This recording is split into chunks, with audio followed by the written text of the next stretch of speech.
الله يعلم ما يشكو من الألم وما يعانيه من ضيق ومن سقم، لكن لنا فيه ظن لا يخيبنا. السلام عليكم ورحمة الله وبركاته. وعليكم السلام ورحمة الله وبركاته. الحمد لله وحده والصلاة والسلام على من لا نبي بعده وعلى آله وصحبه ومن والاه. اللهم صل على محمد النبي الأمي وأزواجه أمهات المؤمنين وذرياته وأهل بيته كما صليت على آل إبراهيم إنك حميد مجيد. Broadway Tours and Travels কর্তৃক আয়োজিত আজকের এই গুরুত্বপূর্ণ দিনী প্রশিক্ষণ, এলমি প্রশিক্ষণ হজ্জে বাইতুল্লাহ প্রস্তুতির জন্য যে এলমি জিনিসগুলোর প্রয়োজন সেই বিষয়গুলো এই প্রশিক্ষণ করছে। আল্লাহ রাব্বুল আলামিন আমাদেরকে একত্রিত হওয়ার এবং হজ্জে বাইতুল্লাহ সম্পর্কে কিছু বিষয়ে আলোচনা করার এবং শোনার যে মহান রাব্বুল আলামিন আমাদেরকে তৌফিক দিয়েছেন, সে মহান রাব্বুল আলামিনের শুকর আদায় করি, সকলে বলি আলহামদুলিল্লাহ। সম্মানিত ভাই ও বোনেরা, আপনারা সকলেই অবগত আছেন ব্রডওয়ে ট্যুরস অ্যান্ড ট্রাভেলস আমাদের জন্য কয়েকদিন প্রশিক্ষণের আয়োজন করেছেন। তার মধ্যে আজকে হলো প্রথম দিন। এর পরবর্তী তারিখ কয় তারিখ? 10 তারিখ। 10 তারিখ। এর পরের তারিখ 24 তারিখ। 24 তারিখ। তাহলে ইনশাআল্লাহ আমরা 3 দিন মোটামুটি আমরা একত্রিত হব হজে যাওয়ার আগে। আর হজে সফর ইনশাআল্লাহ আমরা সবাই একসাথে এক হোটেলে, এক আলোতে, এক জায়গায়, এক ময়দানে ইনশাআল্লাহ আমরা একসাথে থাকবো ইনশাআল্লাহ। আল্লাহ রাব্বুল আলামিন আমাদের হজ্জে বাইতুল্লাহ সকল কাজগুলোকে আল্লাহ পাক আমাদের জন্য সহজ করে দিন।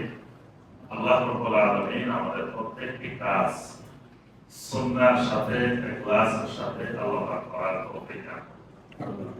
সম্মানিত ভাই ও বোনেরা, এর আগে অনলাইনে একটা প্রশিক্ষণ কোর্স হয়েছিল। ব্রডওয়ে আপনাদেরকে অনুরোধ করেছিলেন অংশগ্রহণ করার জন্য 5 দিন করার 8 দিন। এটাতে কারা কারা অংশগ্রহণ করছিলেন অনলাইনে দেখি একটু কষ্ট করে হাত তোলেন। 3 দিন করেছিলাম। মাশাআল্লাহ, আমাদেরকে অংশগ্রহণ করেছেন আলহামদুলিল্লাহ। আচ্ছা, ইতিপূর্বে হজের উপরে কোন বইপত্র পড়ছেন যে হজটা কিভাবে করতে হবে, কি কি কাজ, কারা কারা পড়ছেন দেখি একটু। এতো মাশাআল্লাহ, আমাদের তো সব মেধাবী হাজির হয়েছে আলহামদুলিল্লাহ। সবাই আলহামদুলিল্লাহ বইও পড়ছেন এবং ইতিপূর্বে প্রশিক্ষণে অংশগ্রহণ আলহামদুলিল্লাহ করেছেন। তো আমাদের এর আগে যেটি হয়েছে সেটা অনলাইন। আজকে হলো একেবারে আমরা সরাসরি সামনাসামনি আমাদের প্রশিক্ষণ শুরু। তো আজকে 2টি সেশন হবে। প্রথম সেশন আসরের সালাত আগ পর্যন্ত, এরপরে আরেকটি সেশন হবে। তো প্রথম সেশনে আমরা আজকে প্রথম উদ্বোধনী ট্রেনিং এর উদ্বোধনী ক্লাস হিসাবে আমরা আলোচনা করব হজ্জে মাবরুরের প্রস্তুতি। হজ্জে মাবরুরের জন্য আমাদের কি প্রস্তুতি নেওয়া উচিত, এটা প্রথমে এই সেশনে আমরা আলোচনা করার চেষ্টা করবো ইনশাআল্লাহ। পরবর্তী সেশনে আপনাদেরকে হজ্জের প্রথম যে কাজ, হজ্জের কেরান এবং হজ্জের তামাত্তুর প্রথম যে কাজ সেটি হলো উমরা করা। সেই উমরা কিভাবে করবো আমরা, এটা আপনাদেরকে দেখানো হবে, আলোচনা করা হবে। দ্বিতীয় সেশন। তো এবং আপনাদের বিভিন্ন প্রস্তুতি যেগুলো আমাদের অফিসিয়াল প্রস্তুতি সেগুলো সম্পর্কে আমাদেরকে কর্তৃপক্ষ বিভিন্ন নির্দেশনা প্রদান করবেন ইনশাআল্লাহ। তো আমরা আমাদের প্রথম ক্লাসে যে বিষয়টি আলোচনা করার চেষ্টা করবো সেটি হলো আমরা এখানে যারা এসেছি সবাই একটি মহান ইবাদত, ইসলামের একটি গুরুত্বপূর্ণ রোকন। ইসলামের রোকন কয়টা বলেন তো দেখি? আপনাদেরকে কিছু জিজ্ঞাসা করলে আবার মনে কষ্ট নেবেন না, এটা আমাদের এলপি ক্লাস। আপনারাও বলবেন, আমিও বলবো। আমরা সবাই এলএম চর্চা করি। একটু আগে আমাদের সম্মানিত জাহিদ ভাই বলছেন, জাহিদ ভাই আমাদের সফরে ইনশাআল্লাহ সবসময় থাকবেন, আমাদেরকে বিভিন্ন গুরুত্বপূর্ণ বিষয়ে ইনশাআল্লাহ দিক নির্দেশনা দিবেন। এবং আলহামদুলিল্লাহ ভাইয়ের এলবি দিকেও যেমন চর্চা করেন, আবার ম্যানেজমেন্টের দিকটা ভাইয়ের খুবই মানে খুব ভালো ম্যানেজমেন্ট করতে পারেন। আমাদের বিভিন্ন জায়গায় তাৎক্ষণিক সিদ্ধান্ত করতে, এখন কোথায় কি করতে হবে এই সিদ্ধান্ত কিন্তু সবাই সবসময় করতে পারে। আলহামদুলিল্লাহ ভাইয়ের দীর্ঘ অভিজ্ঞতায় সব মিলে ইনশাআল্লাহ আমরা সবসময় সহযোগিতা পাবো। তো ভাই কিন্তু প্রথমে আপনাদেরকে বলছেন যে হজে যাওয়ার আগে হজ প্রস্তুতি কখন থেকে শুরু হয় সেটা আপনাদেরকে বলছি। তাহলে বোঝা গেল হজের প্রস্তুতি নেওয়া এটাও হজ। ইসলামের একটি নীতিমালা, যেই ইবাদত ফরজ হয় ওই ইবাদতের এলেমও ফরজ।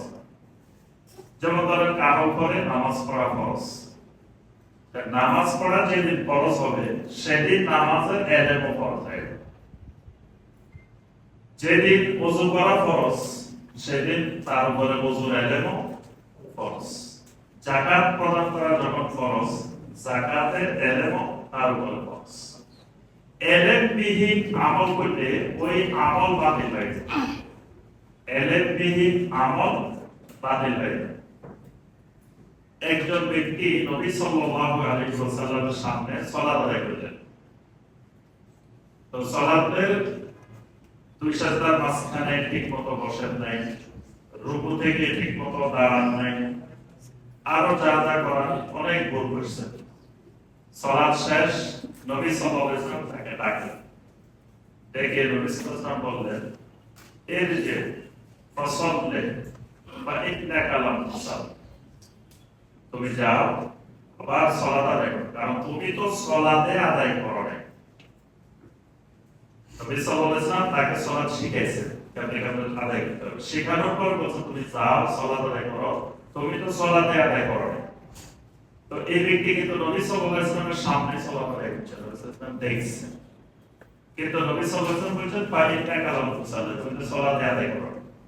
এর অর্থ হলো সে আগে না জেনে ভুল করে যে সালাত আদায় করছে, এটা সালাতে হয় না, এটা বাতিল হয়ে গেছে। এজন্য নবী সাল্লাল্লাহু আলাইহি ওয়াসাল্লাম বলছেন তুমি তো সালাতে আদায় করো।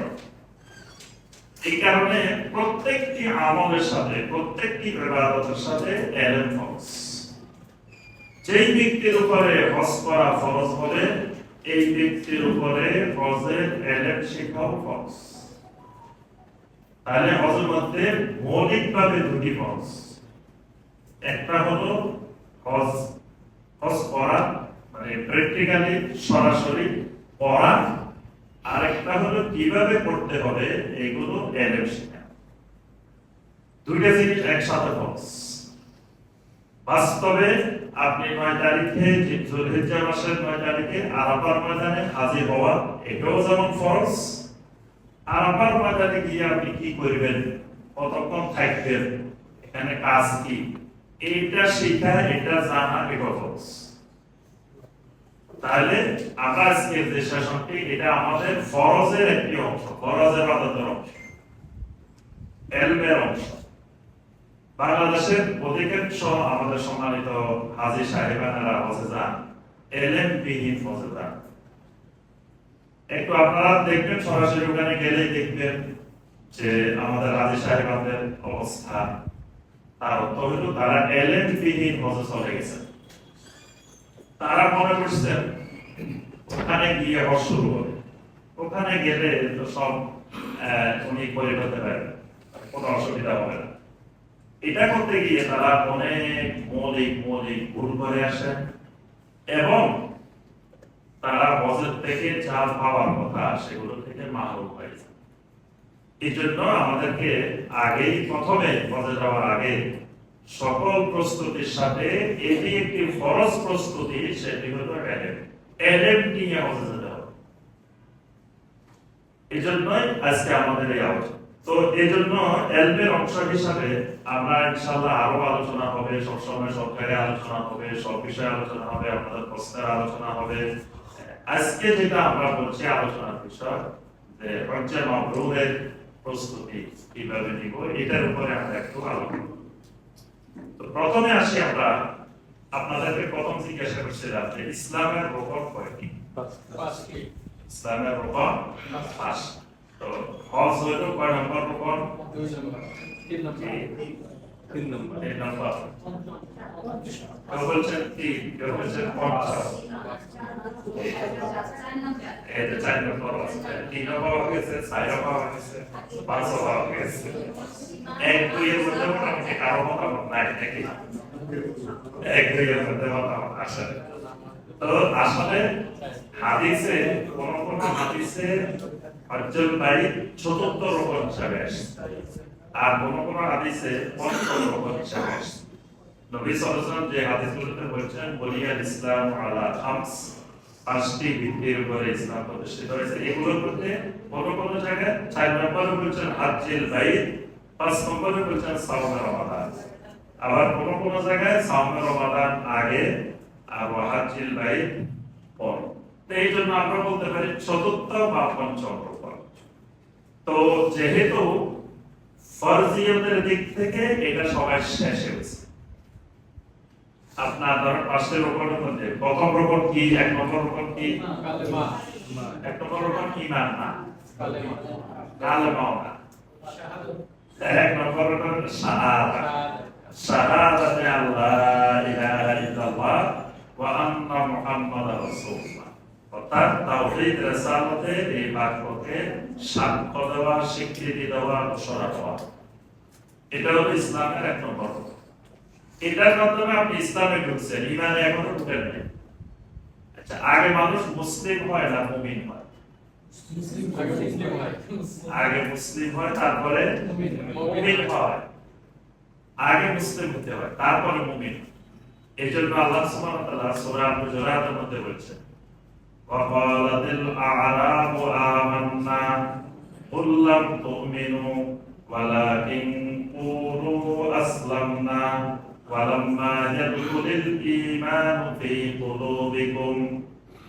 বেদুইনেরা বলে যে আমরা ঈমান আনছি, আমান্না আমরা ঈমানদার, আমরা ঈমানদার। আল্লাহ বলেন কুল লাম তু'মিনু, তোমরা ঈমানদার ছিল। কি বলবা? ওয়ালাকিন কুলু আসলামনা, বলো আমরা মুসলিম হয়েছি, ইসলাম গ্রহণ করছি। কেন? সেটা আল্লাহ বলেছেন ওয়ালাম্মা ইয়াদখুলিল ঈমানু ফী কুলুবিকুম, কারণ ঈমানটা এখনো তোমাদের অন্তরে প্রবেশ করে নাই। তাহলে ইসলাম হয় শাহাদা, শাহাদা হয় জবানে সাক্ষ্য দেওয়ার মাধ্যমে, আর ঈমান তখন হয় যখন এটা অন্তরে ঢোকে। এই জন্য মুনাফিকেরা সাক্ষী দিচ্ছে, জোর গলায় কালেমা সাক্ষী দিচ্ছে, কিন্তু সাক্ষীটা অন্তরে ঢোকে না। এই জন্য মুনাফিকেরা বাহ্যিকভাবে মুসলিম, সবাই জানে যে উনি মুসলিম, কিন্তু আল্লাহ পাক বলেন ওয়ামা হুম বিমুমিনিন, এরা আসলে মুমিন না। তাহলে বোঝা গেল মানে ইসলাম প্রথম রকম শাহাদা, ঘোষণা দিলে মুসলিম ভাই। একজন আসে আপনাকে বলতেছে ভাই আমি মুসলিম হতে চাই, আপনি তাকে কালেমা পড়াই দিচ্ছেন, ঘোষণা দিয়ে দিচ্ছেন, সে মুসলিম হয়ে গেছে। কিন্তু সে মুমিন হতে হলে আরো কিছু শর্ত আছে, আরো কিছু জিনিসের সাথে যোগ হইতে হবে। সেটা অন্তরে ঢুকতে হবে, তারপরে কাজে পরিণত হতে হবে, আরো অনেক জিনিস আছে। তাহলে ইসলামের 1 নম্বর রকম যেটা, এটা ফরজ হয়েছে কখন? প্রথম। হ্যাঁ, নূহ সালাম থেকে তো পৃথিবীর শুরুতে ফরজ। এই উম্মতের মধ্যে নবী সাল্লাল্লাহু আলাইহি ওয়াসাল্লামের যেদিন নবী সাল্লাল্লাহু আলাইহি ওয়াসাল্লাম নবুয়ত পেয়েছেন সেদিন থেকে 1 নম্বর রকমটা ফরজ। নবী সাল্লাল্লাহু আলাইহি ওয়াসাল্লাম এই রকমেরই 13 বছর দাওয়াত। মাক্কি জীবনে 13 বছর খালি এই রোকনের দাওয়াত দিয়েছে। আচ্ছা, এবার আসলে 2 নম্বর রোকন সালাত। সালাত কখন ফরজ হয়? দ্বিতীয় রোকনটা কখন ফরজ হয়েছে? মেরাজের রাতে। নবী সাল্লাল্লাহু আলাইহি ওয়াসাল্লাম যেদিন মেরাজ হয়েছে, অর্থাৎ হিজরতের আগে, নবুয়তের 10 বছরে, 10 বছরের পরে 11 বছরের শুরুতে নবী সাল্লাল্লাহু আলাইহি ওয়াসাল্লাম যখন মেরাজে গেছে, তখন এই সালাত ফরজ হয়। কিন্তু নবী সাল্লাল্লাহু আলাইহি ওয়াসাল্লাম এই সালাতকে ফরজিয়ত হিসাবে আদায় করার বাধা দিয়েছেন। এই জন্য মেরাজের রাত্রিতে সালাত ফরজ হয়। পরবর্তীতে মদিনাতে যাওয়ার পরে তখন বারবার আয়াত নাযিল হতে থাকে, আকিমুস সালাহ, আকিমুস সালাহ। আগে সালাতের ব্যাপারে আকিমু নাযিল হয়নি, আগে আসছে ওয়াসাব্বিহ বিল আশিকি ওয়াল ইবকার, সকাল সন্ধ্যা তাসবিহ। এই তাসবিহ বলতে কিন্তু সালাত ছিল। এই জন্য নবী সাল্লাল্লাহু আলাইহি ওয়াসাল্লাম তখন 2 ওয়াক্ত সালাত আদায় করতেন মাক্কি জীবনে, সকালে এবং সন্ধ্যায়। আর 5 ওয়াক্ত শুরু হয় মদিনা যাওয়ার থেকে। 3 নম্বর রুকন। 3 নম্বর রুকন কি? ইতাউ যাকাত, যাকাত আদায় করা। এটা কখন ফরজ হয়? এটা দ্বিতীয় হিজরিতে ফরজ হয়। দ্বিতীয় হিজরিতে এটা ফরজ। আচ্ছা, চতুর্থ ধরেন সাওম রমাদান, এটা কবে? এটাও দ্বিতীয় হিজরিতে, দ্বিতীয় হিজরি রমাদানে ফরজ। তাহলে দ্বিতীয় হিজরি পর্যন্ত 4টা ফরজ আছে। আর হজ ফরজ হচ্ছে কত হিজরিতে? হজ ফরজ হয়েছে 9ম হিজরিতে। কিন্তু নবী সাল্লাল্লাহু আলাইহি ওয়াসাল্লাম এই ফরজিয়াত হজ আদায় করেছেন 10ম হিজরিতে। তাহলে 5টি রুকনের মধ্যে সবার শেষে ফরজ হয়েছে কোনটা? হজ। তাহলে এই হিসাবে আমরা এটাকে পঞ্চম, ইসলামের পঞ্চম রুকন হলো কোনটা? হজ। আরেকটি জিনিস লক্ষ্য করেন, সালাত ফরজ হয়েছে, ঈমান ফরজ হয়েছে, সিয়াম ফরজ হয়েছে, যাকাত ফরজ হয়েছে, কিন্তু আল্লাহ রাব্বুল আলামিন দিন পরিপূর্ণ হওয়ার ঘোষণা দেন। কিন্তু যখন 10ম হিজরিতে নবী সাল্লাল্লাহু আলাইহি ওয়াসাল্লাম হজে গেলেন, হজের মূল ফরজ যেটা আল হজ্জু আরাফা, আরাফাটাই হজ, মানে আরাফার ময়দানে যে হাজির হতে পারছে সেটাই তার মূল হজ হয়ে গেছে।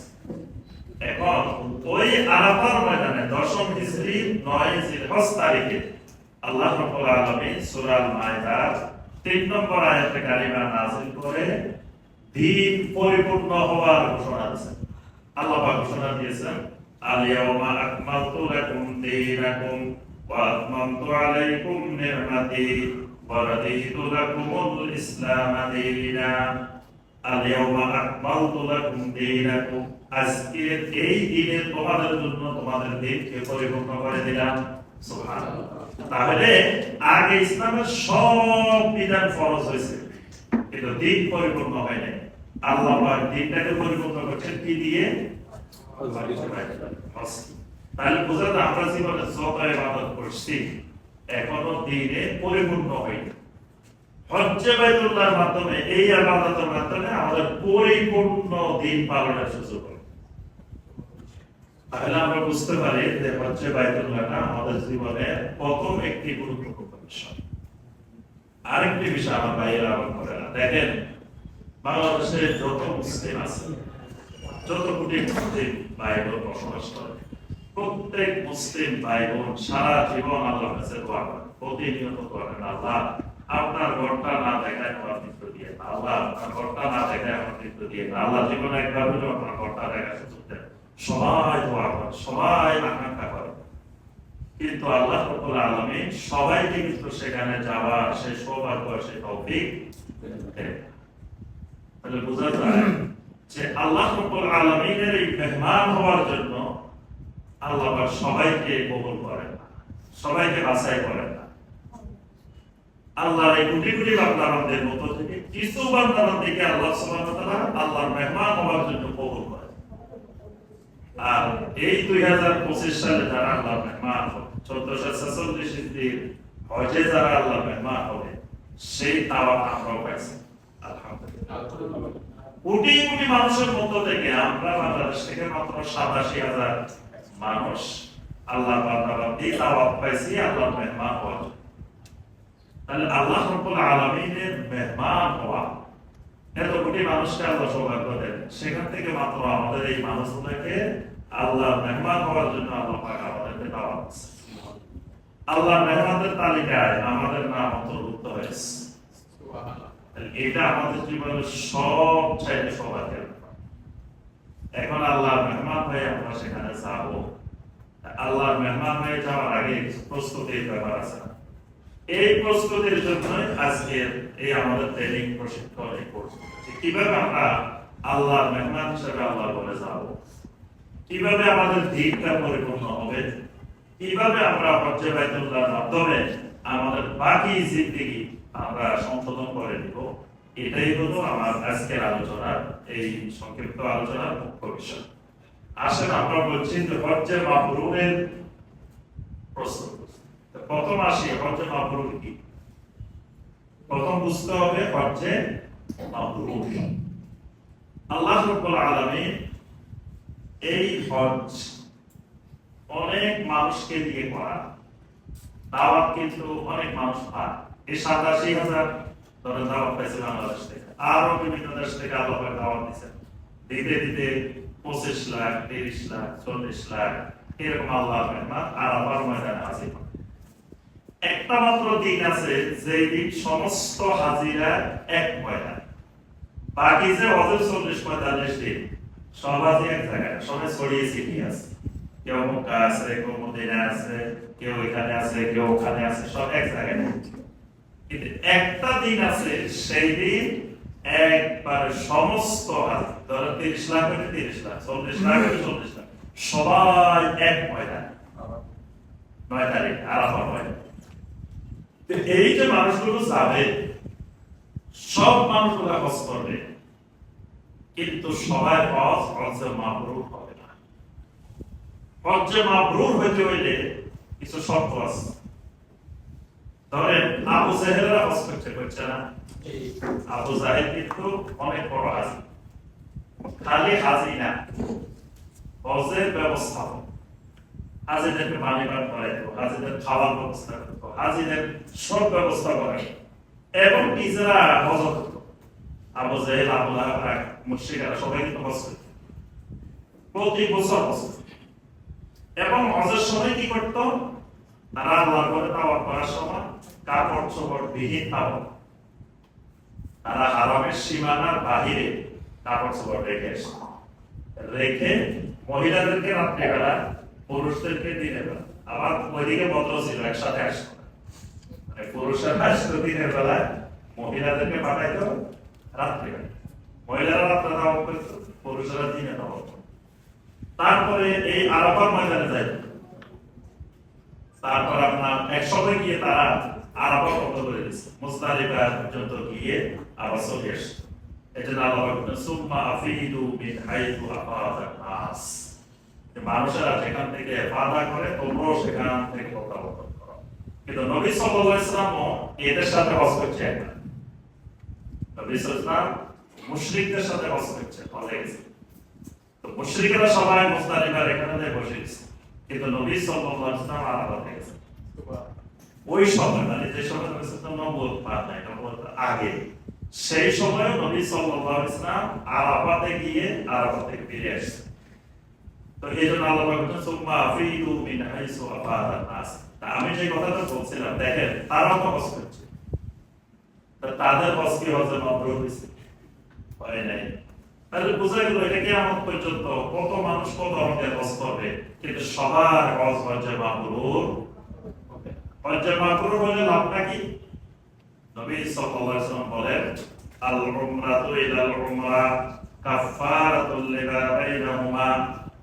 এক উমরা থেকে এক উমরা, মাঝখানের যত গুনাহ হবে সমস্ত গুনাহের জন্য কাফারা হয়ে যায়। সুবহানাল্লাহ। ওয়াল হজ্জুল মাবরুর লাইসা লাহু জাযাউন ইল্লাল জান্নাহ। হজ্জে মাবরুর যা হবে, এই হজ্জে মাবরুরের প্রতিদান একমাত্র জান্নাত ছাড়া আর কিছুই নয়। সুবহানাল্লাহ। হজটা যদি হজ্জে মাবরুর হয়, তাহলে এর প্রতিদান হবে একমাত্র জান্নাত। আমাদের কামনা, আকাঙ্ক্ষা, সারা জীবনের চাওয়া একটাই, জান্নাত পাওয়া, জাহান্নাম থেকে বাঁচা। এই হজটা যদি আমার জীবনে হজ্জে মাবরুর হয়, তাহলে এটার প্রতিদান আল্লাহ রাসূল সাল্লাল্লাহু আলাইহি ওয়াসাল্লাম বলেছেন জান্নাত ছাড়া আর কিছুই না। তাহলে আমার জান্নাতের জন্য এটা বিশাল একটা মাধ্যম, জান্নাত পাওয়ার মাধ্যম। এই জন্য হজটা হইতে হবে, আমার চেষ্টা করতে হবে যেন আমার এই হজ হয় হজ্জে মাবরুর। হজ্জে মাবরুর করে আসলে এমন ভাবে আমরা ফিরে আসবো, কায়াউমিন ওয়ালাদাতহু উম্মুহু, এমন ভাবে সে ফিরে আসবে যেন আজকে তার মা তাকে ভবিষ্যৎ নিষ্পাপ মাসুম হয়ে ফিরে আসবে। তো হজ্জে মাবরুর করবো আমরা ইনশাআল্লাহ। ইনশাআল্লাহ। আমরা হজ্জে মাবরুর করতে চাইবো সবাই ইনশাআল্লাহ। সবসময় শব্দটা মনে রাখবেন, হজ্জে মাবরুর। এই জন্য একজন আরেকজনকে দোয়া করবেন। আমাদের দেশে যখন কেউ শুনে যে আপনি হজে দেবেন, শুনছে যে ভাই হজে দেবেন, ভাই শুনেন মদিনাতে আমার সালামটা একটু পৌঁছে। বেদাতি কথা একটা শিখছে যে আমার সালামটা একটু পৌঁছে। আপনার সালাম পৌঁছানোর জন্য ওনারা দায়িত্ব দিবেন কেন? আপনার সালাম পৌঁছানোর জন্য তো আপনার ফেরেশতারাই আছে 24 ঘন্টা। আপনি খালি সালাম দিবেন, ফেরেশতারা 1 সেকেন্ডের মধ্যে পৌঁছায় দিতেছে। আপনি 1 সেকেন্ডের বাদ দিন, উনি কখন মদিনা যাইবো না যাবো যাইতে পারে না তারা তো ঠিক। আর আপনি উনার মাধ্যমে পাঠাবেন। এই জন্য দেখা হইলে দোয়া করা, হাজী সাহেবদের জন্য দোয়া করা, আর হাজী সাহেবেরও অন্যদের জন্য দোয়া করা। আমরাও একজন আরেকজনের জন্য দোয়া করবেন সবসময়। কি দোয়া করবেন? আল্লাহুম্মা জাআলহু হাজ্জাম মাবরুরা ওয়া সা'য়ান মাশকুরা ওয়া যামমান মাগফুরা আমালান মাকবুলা ওয়া তিজারাতান লাম তাবুর। এটা হজের সফরে বেশি বেশি পড়বেন। একজন আরেকজনের জন্য দোয়া করবেন, তাওয়াফের মধ্যে পড়বেন, সাঈর মধ্যে পড়বেন, সপ্তাহে পড়বেন। আল্লাহুম্মা জাআলহু হাজ্জাম মাবরুরা, আল্লাহ এই হজটাকে আপনি হজ্জে মাবরুর বানান। ওয়া সা'য়ান মাশকুরা, এটাকে সা'য়ে মাশকুর মানে শুকর গুজার বান্দাদের যেরকম প্রচেষ্টা, আমাকে ওই মাশকুর বান্দাদের মতো এখানে প্রচেষ্টা চালানোর তৌফিক দেন। ওয়া যামমান মাগফুরা, আল্লাহ এই হজটা যেন আমার গুনাহ মাফের, সমস্ত গুনাহ মাফের মাধ্যম হয়ে যায়। ওয়া আমালান মাকবুলা, যত আমল করি সমস্ত আমল যেন মাকবুল আমল হয়। ওয়া তিজারাতান লাম তাবুর, আল্লাহ এমন এক ব্যবসা আমার চালু করে দেন যে ব্যবসা কোনোদিন শেষ হবে না। সুবহানাল্লাহ। তিজারাতান লাম তাবুর, তাহলে কয়টা দোয়া বললাম এখানে? 5টা। এটা আরবিতে শিখে দিবেন। এখনো সময় আছে, আমরা যাবো আরো 1 মাস পরে ইনশাআল্লাহ, দেরি আছে। এর মধ্যে এই দোয়াগুলো শিখবেন। বাংলাদেশের মানুষ দোয়ার ক্ষেত্রে বকে, একজন আরেকজনের দোয়া করতে চায়। দোয়া করতে চায় না, যদি আপনি আমার উপর উঠে যান, আপনাকে দোয়া করতে যদি আপনি পাই যান এটা, তাহলে আপনি আমার উপর উঠে গেলেন না। এই জন্য মানুষ একজন আরেকজনকে দোয়াও করে না, দোয়ার ক্ষেত্রেও বোকা। আর আরব দুনিয়াতে দেখবেন একজন আরেকজনের সাথে দেখা হলে খালি দোয়া করে, খালি দোয়া করে, একটার পর একটা দোয়া। এটা আমাদের দেশের মানুষের মুখে দিয়ে দোয়া হয়ে গেল। সালাম পাওয়া দিতে অনেক কষ্ট, এখন সালাম হয়ে গেল। সবাই খালি ওয়ালাইকুম আসসালাম বলার জন্য বসে থাকে, কিন্তু আসসালামু আলাইকুম এটা বাইরে গেল সহজে, কার মুখ থেকে বাইরে। কিন্তু ওই হজ্জে মাবরুরের হাদিসের মধ্যেই আছে, নবী সাল্লাল্লাহু আলাইহি ওয়াসাল্লাম যখন বললেন যে আল হজ্জুল মাবরুরু লাইসা লাহু জাযাউন ইল্লাল জান্নাহ, তখন এক সাহাবী উঠে বললেন, ইয়া রাসূলুল্লাহ সাল্লাল্লাহু আলাইহি ওয়াসাল্লাম, ওয়া মা বিরুল হজ্জ, আপনি যে বললেন হজ্জে মাবরুর, এটা কি রকম? হজের মধ্যে বীর নেকি কাজ, এটা কি? তখন নবী সাল্লাল্লাহু আলাইহি ওয়াসাল্লাম দুইটা জিনিস বললেন, ইতআমুত তুআম ওয়া ইফশাউস সালাম। হজের মধ্যে সবচেয়ে বড় সওয়াবের কাজ, সবচেয়ে বড় নেকির কাজ হলো, ফেরদের কাজ হলো ইতআমুত তুআম, মানুষকে খাওয়ানো। তোমার সাধ্য অনুযায়ী আরেকজনকে খালি খাওয়াই। এটা আমরা দেখা যায় দেশে অনেক টাকা পয়সা থাকলেও ওখানে যায় খাওয়ার জন্য বসে থাকে, খাওয়াইতে কিন্তু বাঙালিরা চায়। দেখবেন ওদের ভেরিফাইডের লাইনে দাঁড়ায়, দেখবেন যে বাংলাদেশে কোটি টাকা, অনেক টাকার মালিক খরচ করতে গেছে, সেখানে যায় ওই ফ্রি সাবিল পাইলে ফ্রি দিলে ওই লাইনে দাঁড়ায় যাবে খাবার। তো এটা অভ্যাসের কারণ, কিন্তু চাইলে কিন্তু আপনিও কিছু খাওয়াইতে পারেন হাজিরে, বেশি খাওয়াইতে না পারেন, আপনি খেজুর খাওয়ান, আপনি কিছু খেজুর খাওয়ান, কিছু পানি খাওয়ান, এটা হলো হজের মধ্যে সবচেয়ে বড় নেকির কাজ। আর একটা হলো ইফশাউস সালাম, সালামের প্রচার প্রসার, সালামের প্রচার প্রসার, সার্বক্ষণিক সালাম।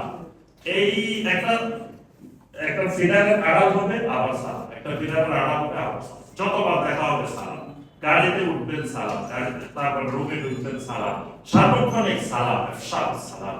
এটাকে নবী সাল্লাল্লাহু আলাইহি ওয়াসাল্লাম বেরুল হাদিস।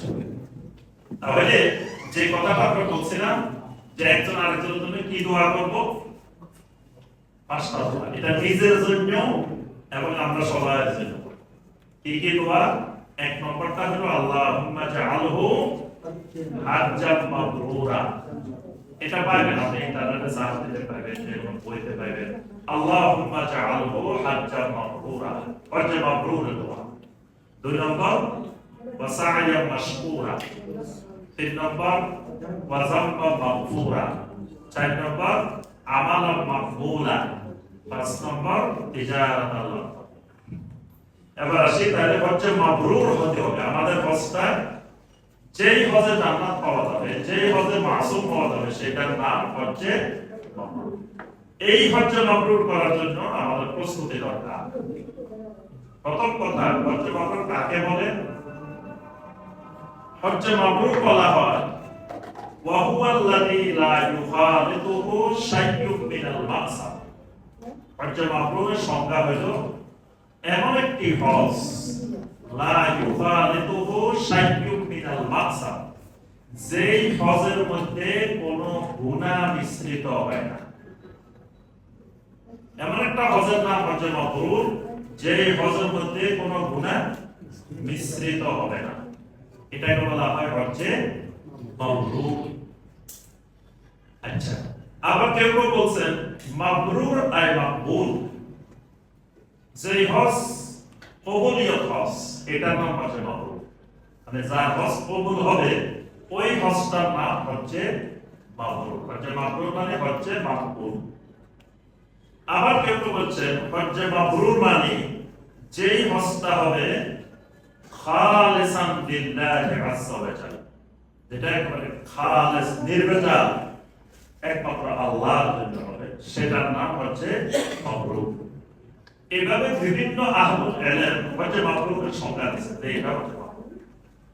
এখন আসেন আমরা প্রথমটা ধরেই আমাদের আলোচনা করি যে হজ্জে মাবরুর, যেটাকে সব আহলুল ইলমরা বলছেন ওয়া হুয়াল্লাযী লা ইউখালিতুহু শাইয়্যুম মিনাল মাসাদ। এমন একটি হজ হজ্জে মাবরুর, যে হজের মধ্যে কোনো গুনাহ মিশ্রিত হবে না। আচ্ছা, গুনাহ আপনি নতুন করে করলেন না, আগে থেকেই আছে। ধরেন আপনি এই পাত্রটার মধ্যে আপনি দুধ রাখবেন, আপনি নতুন করে পানি মিশাইলেন না, পাত্রে আগে থেকে পানি আছে, তাহলে কি এখানে দুধ রাখলে পানি মিক্স হবে না? হয়ে যাবে, অটোমেটিক হয়ে যাবে। এখন হচ্ছে মাবরুর হতে হইলে কাজ কিন্তু দুইটা। একটা হলো আগের যে গুনাহ আছে এগুলোর ব্যাপারে একটা ফয়সালা করতে হবে, আর একটা হলো সফরের পরে কোনো গুনাহ যেন মিক্স না হয়, সেটা দিকেও খেয়াল রাখবে। কারণ এই হজের সফরে আমার প্রত্যেকটি আমলের প্রতি যেন একটু বেড়ে যাবে। এই সফরে আমরা যেদিন থেকে বের হবো ইনশাআল্লাহ, সেদিন থেকে আমাদের প্রত্যেকটি আমল অনেক গুণ ফজিলত বেড়ে যাবে। এখন মক্কা মুকাররমায় আমাদের ফজিলত বেড়ে কোন পর্যায়ে পৌঁছবে? বাংলাদেশের 1 লক্ষ রাকাত সালাতের চাইতে মক্কা মুকাররমায় 1 রাকাত সালাত তার চাইতে উত্তম, তার চাইতেও শ্রেষ্ঠ। তাহলে ফজিলত কোথায় চলে গেছে? আরেকটা জিনিস মনে রাখবেন, হজের সময় এই হজ শুরু হবে 8 তারিখ থেকে, 8, 9, 10, 11, 12, 13, এই 6 দিন ওই জায়গাগুলোর ফজিলত মক্কা মুকাররমা চাইতে বেশি। মানে অনেকে মনে করে তো ওই জায়গা থাকা চাইতে মনে হয় আল্লাহর ঘরে থাকা ভালো, যে এখানে নামাজ পড়লে মনে বেশি ফজিলত। ওই সময় আপনি মিনায় পড়লেও মানে মিনার ফজিলত মক্কার চাইতে বেড়ে যায় ওই টাইমটা, আর আবার ফজিলত এখান থেকে বেড়ে যায় মুজদালিফার ফজিলত এখান থেকে বেড়ে যায়। তাহলে দেখেন কি বিশাল এক ফজিলতের দিকে যাচ্ছে। এরকম ভালো কাজগুলো যেমন এরকম ফজিলতের দিকে যাবে, ইমাম আহমদ বিন হাম্বল রাহিমাহুল্লাহ বলেন গুনাহ করলে গুনাহগুলোও এরকম মাত্রা বেড়ে যাবে। মানে সওয়াবের মাত্রা যেমন বেড়ে গেছে, এইরকম আপনি আমি যদি একটা গুনাহ করি, ছোট্ট গুনাহ, কিন্তু গুনাহটাও এরকম অনেক গুণ বেড়ে যাবে। তাহলে ওই সফরে কোনো গুনাহ মিক্স করা যাবে না। এখন আসলে আগের যে গুনাহগুলো আছে এগুলো দিও, এগুলো কি বস্তা করে ওখানে নিয়ে যাবো, তার আবার ময়দানে ফেলে দিয়ে আসবো, হ্যাঁ এরকম জিনিস এটা, এগুলা কি হবে? হচ্ছে মাবরুর হইতে হইলে দুইটা চিন্তা করতে হবে, একটা হলো আগের গুনাহ আর একটা হলো সফরের পরবর্তী গুনাহ। এখন আসেন গুনার ব্যাপারে আলোচনা করতে গেলে প্রথম জানতে হবে আমরা কয় ধরনের গুনাহ করি। আমরা গুনাহ করি কয় ধরনের বলেন তো দেখি? তিন ধরনের। জি, তিন ধরনের। তিন ধরনের। কি কি গুনাহ? কুফর, কুচুক, এসিয়ান। মাশাআল্লাহ। আপনার সূরা আল হুজুরাতের 7 নম্বর আয়াত আল্লাহ সুবহানাহু ওয়া তাআলা গুনাহকে, বান্দার গুনাহকে তিন ভাগে ভাগ করেছেন। আল্লাহ সুবহানাহু ওয়া তাআলা এই আয়াতের মধ্যে বলছেন ওয়ালাকিন কাররাহা ইলাইকুমুল কুফরা ওয়াল ফুসুকা ওয়াল ইসয়ান। কুফর, ফুসুক, ইসয়ান, এই গুনাহগুলো তিন ধরনের। কুফর, ফুসুক, ইসয়ান। আমরা বালেগ হওয়ার পর থেকে এই পর্যন্ত যা গুনাহ করছি এই গুনাহগুলো তিন ভাগে বিভক্ত। কিছু গুনাহ করছি কুফর, কিছু গুনাহ করছি ফুসুক, কিছু গুনাহ করছি ইসয়ান। এখন আসলে এই গুনাহগুলো সম্পর্কে জানা লাগবে, কারণ আমাদের জীবনের মূল সমস্যা গুনাহ। এই জন্য আব্দুল্লাহ ইবনে মাসউদ রাদিয়াল্লাহু তাআলা আনহু কোন ব্যক্তিকে যখন দেখতেন বসে বসে তাসবিহ করেন, সুবহানাল্লাহ করেন, উনি ধমক দিয়ে বলতেন ফারুদ্দু সাইয়্যাতিকুম। সুবহানাল্লাহ করার দরকার নাই, বসে বসে গুনাহ করো। সুবহানাল্লাহ করা বাদ দিয়ে গুনাহ করো, কারণ গুনাহ করলে তোমার লাভ হবে। তো গুনাহ থেকে দূরে থাকতে পারবে। কয়টা গুনাহ করছে তওবা করতে পারবে, কিন্তু সুবহানাল্লাহ তো তোমার কোনো দরকার নেই। সুবহানাল্লাহ করার জন্য তো আল্লাহ পাক ফেরেশতায় রেখেছেন, ওনারাই হিসাব রাখবে। তো যে কারণে তোমার দেওয়া হয় নাই, তুমি সেই কাজ করতে যাও কেন? অনেকে তাসবিহ নিয়ে দেখবে দেখা যায় তাসবিহটা ওই সুবহানাল্লাহ করার দরকার নেই। এটা যত হাজার বার পারে পড়তে থাকবো, সার্বক্ষণিক জিকির চলতে থাকবে, আল্লাহ ফেরেশতারা হিসাব রাখবে। আমি অবহেলিত করতে থাকবো, যেখানে বলতে বলা হয়েছে সেখানে বলবো, আর এগুলো আমার বলার দরকার নেই। কিন্তু আব্দুল্লাহ ইবনে মাসউদ রাদিয়াল্লাহু তাআলা বলতেন ফারুদ্দু সাইয়্যাতিকুম, গুনাহ করো। কিন্তু আপনি দেখবেন 1 কোটি মানুষের মধ্যে একজন মানুষ খুঁজে পাবেন না যিনি বসে বসে গুনাহ করে এরকম মানুষ খুঁজে পাবেন না। একটু নিরবিলি 1 ঘন্টা বসে উনি চিন্তা করতেছে আমি গত 1 সপ্তাহে কয়টা গুনাহ করছি, এরকম গণে, বা 1 মাসে কয়টা গুনাহ করছি, বা 1 বছরে কয়টা গুনাহ করছি, এরকম গণনাকারী মুসলিম আপনি সহজে পাওয়া যাবে। কিন্তু এই গুনাহটাই আমাদের জীবনের সবচেয়ে বড় সমস্যা। গুনার কারণে আমাকে জাহান্নামে যেতে হবে, গুনার কারণে আমি জান্নাত থেকে দূরে সরে যাব। এখন আমি হজে যাব, হজে গেলে কি আমার এই 3 ধরনের গুনাহ, হজের কাজগুলো করলে কি মাপ হয়ে যাবে? এই 3 ধরনের গুনার প্রস্তাব আমি আরাফার ময়দানে নিয়ে গেলাম, নিয়ে যাওয়ার পরে আরাফার ময়দানে একদিন অবস্থান করার পরে আমার কি 3 ধরনের গুনাহ কি মাপ হয়ে যাবে? এজন্য গুনাহ সম্পর্কে আগে জ্ঞান অর্জন করতে হবে। কোন গুনাহ কি রকম, কোন গুনাহ মাফ হবে হজের মধ্যে। তো গুনাহ নিয়ে গেছি, আবার গুনাহ বস্তা নিয়ে বাংলাদেশে চলে আসছে। কি হয়েছে বস্তা নিয়ে? হজে মাবরুর হয়েছে? হজে মাবরুর হয় নাই, কারণ এই হজে গুনাহ সব আমি ওখান থেকে নিষ্পাপ হয়ে গুনাহ মুক্ত হয়ে আসতে পারি। তো গুনাহ মুক্ত হয়ে না আসতে পারলে আমার হজে মাবরুর হবে কেন? তাই না, আমি আগে যে সেরকম রয়ে গেছি, হজ করার পরেও আমি ওই অবস্থায় রয়ে গেছি, হজে মাবরুর আমার। তাই প্রথম ফয়সালা হজে মাবরুর হইতে হইলে আমার গুনার ব্যাপারে ফয়সালা। গুনার ব্যাপারে কি আসেন আমরা গুনাহ বলছি কয় প্রকার? 3 প্রকার।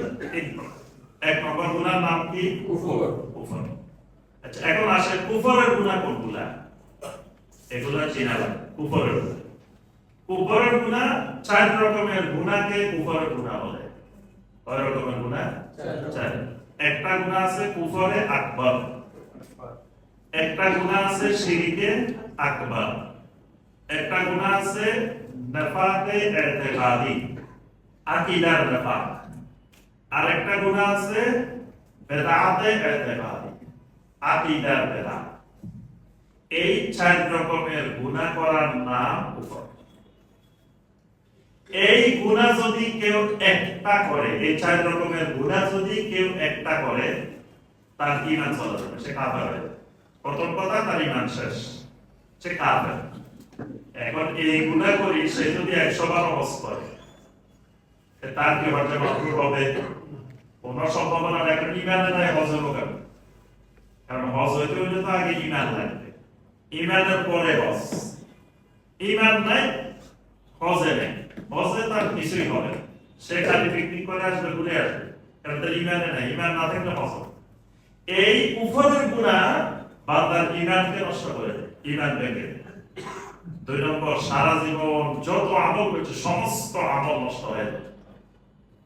আল্লাহ পাক সূরা আল মাইদা 5 নম্বর আয়াতে বলেছেন, ওয়া মান ইয়াকফুর বিল ঈমান ফাকাদ হাবিতা আমালুহু ওয়া হুয়া ফিল আখিরাতি মিনাল খাসিরিন। কেউ যদি ঈমান আনার পরে কুফরি করে, ফাকাদ হাবিতা আমালুহু, তার সমস্ত আমল নষ্ট হয়ে যায়। তাহলে আমার ঈমানও শেষ, আমলও শেষ, মানে আমল গেছে, দুইটাই শেষ। এরপরে তাকে স্থায়ীভাবে জাহান্নামে হইতে হবে এই চার ধরনের একটা গুনাহ করলে। সূরা আল বাইয়িনা 6 নম্বর আয়াত, ইন্নাল্লাযীনা কাফারু মিন আহলিল কিতাবি ওয়াল মুশরিকিনা ফী নারি জাহান্নাম খালিদিনা ফীহা। কেউ যদি কুফরি করে, ইন্নাল্লাযীনা কাফারু, কুফরি করলে জাহান্নামে এমন ভাবে যাবে, খালিদিনা ফীহা, স্থায়ী হবে। এই কুফরি করলে, একটা গুনাহ করলে সে শারকুল বারিয়া হয়ে যায়, মানে সৃষ্টি জগতের মধ্যে সবচেয়ে নিকৃষ্ট জীবে পরিণত হয়। সে একটা কুকুরের চাইতে নিকৃষ্ট। কুকুর তার চাইতে ভালো, কারণ কুকুর এই চার ধরনের গুনাহ করে না। কুকুর সমস্ত মাখলুক হলো আহলুত তাওহীদ, তারা কখনো কুফরি করে না। যারা কুফরি করে না, এই কুফরি করছে, তাহলে এর থেকে ভালো। এই জন্য আল্লাহ পাক এদেরকে বলছেন, উলাইকা হুম শাররুল বারিয়া, এরা সৃষ্টি জগতের মধ্যে সবচেয়ে নিকৃষ্ট। উপরের দ্বারা সে দুনিয়াতেও জিল্লাতের শিকার হবে, আখিরাতেও জিল্লাতের শিকার হবে। আর অনেক অপকারিতা কথা কোরআন হাদিসে আছে।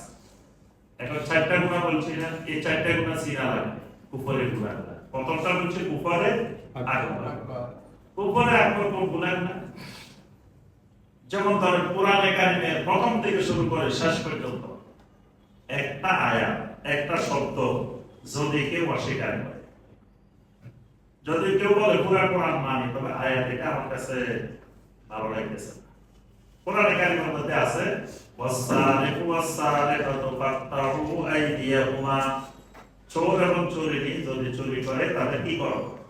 হাত কেটে দাও।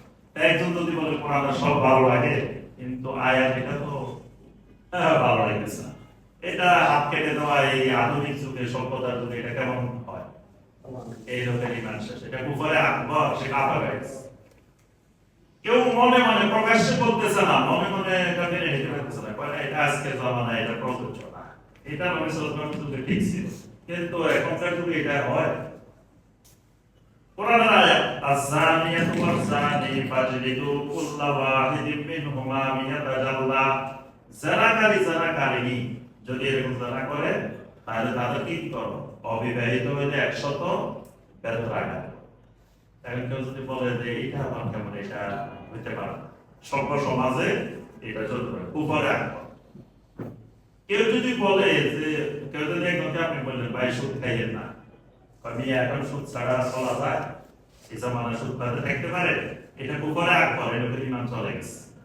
1000 বার হজ করলে কোনো কাজ হবে না, কারণ তার ঈমানে নাই, তার ঈমান ভেঙে গেছে। কারণ সে কোরআনের আয়াতকে, কোরআনের বিধানকে, ইসলামের বিধানকে এই যুগে অকার্যকর মনে করতেছে, অসল মনে করতেছে। সে মনে করতেছে এই যুগে মনে হয় এটা সুদবাদে চলে গেল, সুদবাদে চলা যাবে না। তার তো ইসলামের আইন, ইসলামের বিধান এই যুগে অসল, এটা কুফরে আকবার। নবী সাল্লাল্লাহু আলাইহি ওয়াসাল্লামের সহিহ হাদিসে যা আছে, কেউ যদি এটাকে অস্বীকার করে, প্রত্যাখ্যান করে, অবজ্ঞা করে, ঠাট্টা মস্করি করে, এটার নাম কুফরে আকবার। কেউ যদি জাদু করে, জাদু সেহের, এটা কুফরে আকবার। কেউ যদি আল্লাহর দ্বীন থেকে বিমুখ, এলেম শিখে না, আমল করে না, মানে সে আপনার নাম একটা লেখা রেখেছে ইসলাম মুসলমানের মধ্যে, কিন্তু এলেমের সাথে কোনো সম্পর্ক নেই, আমলের সাথে কোনো সম্পর্ক নেই, মাঝে মাঝে হাজিরা দেওয়ার জন্য জুমায় যায়, এটা কুফরে আকবার। এটা তো তার ইমান ভেঙে গেছে, ইমান চলে গেছে। মাঝে মাঝে জুমার নামাজ জানাজা পড়লেও তার ইমান চলে গেছে। এটা হলো আল-ইরাজ দ্বীন, এটা দ্বীন থেকে বিমুখ। কেউ যদি মনে করে আল্লাহকে পাইতে গেলে একজন মধ্যস্থতাকারী লাগবে, না হয় আল্লাহকে পাওয়া যায় না, আল্লাহকে সরাসরি পাওয়া যায় না, এটা কুফরে আকবার। কেউ যদি মনে করে না আমাকে আমাদের দিন একজন সুপারিশকারী ঠিক করা দরকার, কারণ সুপারিশকারী ঠিক না করলে আমার জন্য কে সুপারিশ করবে? একজনে ঠিক করে দিলেন যে আমরা ডক্টর ইমাম হোসেনকে সবাই মিলে ঠিক করি যে উনি কি আমাদের দিন আমাদের জন্য কি করবে? সুপারিশ করবে। এটা কুফরে আকবার, আপনার ইমান শেষ, আপনার কারণ ডক্টর ইমাম হোসেন কি আমাদের দিন জান্নাতে যেতে পারবে কিনা এটা তো ঠিক নেই, উনি কেন আপনার জন্য সবার করবে? এমন কোন মানুষের নিশ্চয়তা নাই যে উনি জান্নাতে যাবেন। তাহলে আপনি যদি উনাকে মনে করেন যে আমার জন্য সুপারিশ করবে, আমার জন্য জামিন চায়, আমার কবরে কোন কান্নাতের আশা রাখে উনি যেতে সেটা, এটা কুফরে আকবার। তাহলে কুফরে আকবার করছি আমরা। আবার আছে 2 নম্বর শিরকে আকবার। শিরকে আকবার কি? শিরকে আকবার হলো আল্লাহ রাব্বুল আলামিনের ক্ষমতা আল্লাহর কোন মাখলুককে দেওয়া, এটা শিরকে আকবার। যেমন ধরেন আল্লাহ সুবহানাহু ওয়া তাআলার ক্ষমতা, আল্লাহর বিধান হলো বান্দার জন্য যত আইন প্রণয়ন হবে, হুকুম নির্ধারণ হবে, এটা আল্লাহ করবে না। আল্লাহ ছাড়া আল্লাহ বান্দার জন্য কোনো আইন আর কেউ করতে পারবে না। এটা কোরআনে একবার বললেন না, অসংখ্য বার আছে। ইনিল হুকমু ইল্লা লিল্লাহ, হুকুম দেওয়ার অধিকার একমাত্র আল্লাহ। সূরা আল-আরাফের আপনার 154 নম্বর আয়াত, সূরা আল-আরাফের 154 নম্বর আয়াত, আল্লাহ পাক বলছেন যে আলা লাহুল খালকু ওয়াল আমরু তাবারাকাল্লাহু রাব্বুল আলামিন, যেটা রাখো সৃষ্টি যার, হুকুম চলবে, আইন চলবে, বিধান চলবে একমাত্র তার। এখন আমি যদি বলি যে না আল্লাহও যখন আইন রচনা করছে, অন্যরাও এরকম আইন রচনা করতে পারে, অন্য কাউকে আইন রচনাকারী হিসাবে মেনে নেওয়া, এটার নাম শিরক। এটা আল্লাহর রুবুবিয়্যতের শিরক। তারপরে কেউ আসে আমাকে বলতেছে যে শোনো, যে নবী সাল্লাল্লাহু আলাইহি ওয়াসাল্লামের যে তরিকা, এই তরিকা তুমি আল্লাহকে পাওয়া খুব কঠিন, আমি তোমাকে একটা শর্টকাট তরিকা বানাই দিই, এই পদ্ধতিতে তুমি আল্লাহকে পাওয়া সহজ। এটাও শিরকে আকবার। আল্লাহকে সাজদা করার পাশাপাশি জীবিত মৃত কোনো ব্যক্তিকে সাজদা করা, এটা শিরকে আকবার। আল্লাহর কাছে দোয়া করার পাশাপাশি যদি কোনো মৃত ওলি আউলিয়া হুজুরের কাছে দোয়া করা, চাওয়া, সন্তান চাওয়া, বিপদ আপদ থেকে মুক্তি চাওয়া, আপনি এখানে বিপদে পড়লেন, হঠাৎ করে ডাক দিলেন ইয়া গাউসুল আজম, আপনি বললেন যে আল্লাহকে না ডাকি গাউসুল আজমকে ডাকতেছে, গাউসুল আজম আমাকে আব্দুল কাদের জিলানী রাহমাতুল্লাহ আলাইহি উদ্ধার করুন, এটা শিরকে আকবার। এরকম অসংখ্য শিরকে আকবার আছে। 3 নম্বর নাফাতে ইতিকাদ। মুনাফিকি দুই রকমের, একটা হলো আকীদার মুনাফিক, আর একটা হলো আমলের মুনাফিক। আমলের মুনাফিকটা কবিরা গুনাহ, কিন্তু আকীদার মুনাফিকটা কুফরের গুনাহ। আকীদার মুনাফিক কি রকম? কোরআনে কারিমে আল্লাহ পাক আকীদার মুনাফিকদের অনেক বর্ণনা আছে। আকীদার মুনাফিক যারা, তারা ঈমানদারদেরকে বোকা মনে করে, আল্লাহকে বোকা মনে করে, ঈমানদারদেরকে বোকা মনে করে। সালাতের মধ্যে দাঁড়াইলে অলসতাপূর্ণভাবে দাঁড়ায়। নবী সাল্লাল্লাহু আলাইহি ওয়াসাল্লাম বলেন এদেরকে তোমরা ফজরে এবং এশার জামাতে পাবা। ফজরের জামাতে, এশার জামাতে এদেরকে পাবা। তাহলে বুঝা গেল তার অন্তরের ভিতরে কি আছে? মুনাফিকি আছে। এই অন্তরের ভিতরে মুনাফিকি, এটা কুফরের গুনাহ। আরেকটা হলো বেদাতে ইতিকাদি, আকীদার বেদাত, এটা কুফরের গুনাহ। আকীদার বেদাত কি রকম? আপনি যদি মনে করেন যে এখানে আল্লাহ হাজির নাজির, আল্লাহ রাসূল হাজির নাজির, নবী সাল্লাল্লাহু আলাইহি ওয়াসাল্লাম যদি মনে করেন এখানে হাজির নাজির, এটা কুফরের গুনাহ। যদি মনে করেন নবী সাল্লাল্লাহু আলাইহি ওয়াসাল্লাম নূরের তৈরি, এটা কুফরের গুনাহ। যদি মনে করেন নবী সাল্লাল্লাহু আলাইহি ওয়াসাল্লাম আলেমুল গায়েব, তিনি গায়েব জানেন, এটাও কুফরের গুনাহ।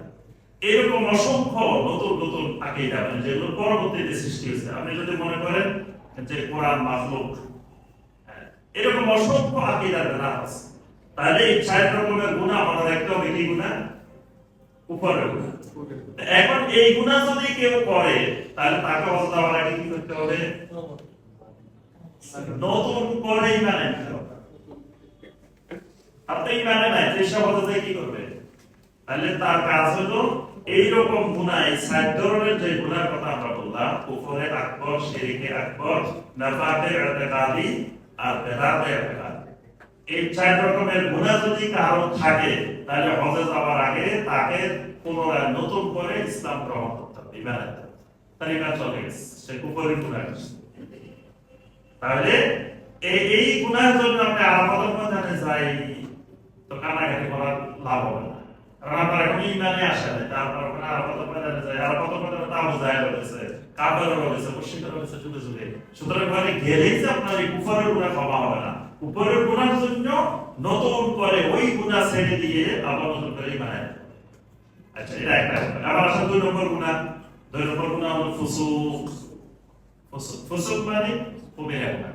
ফুসুক মানে কবিরা গুনাহ। এই জন্য কবিরা গুনাহ যে করে তাকে ফাসিক বলা হয়।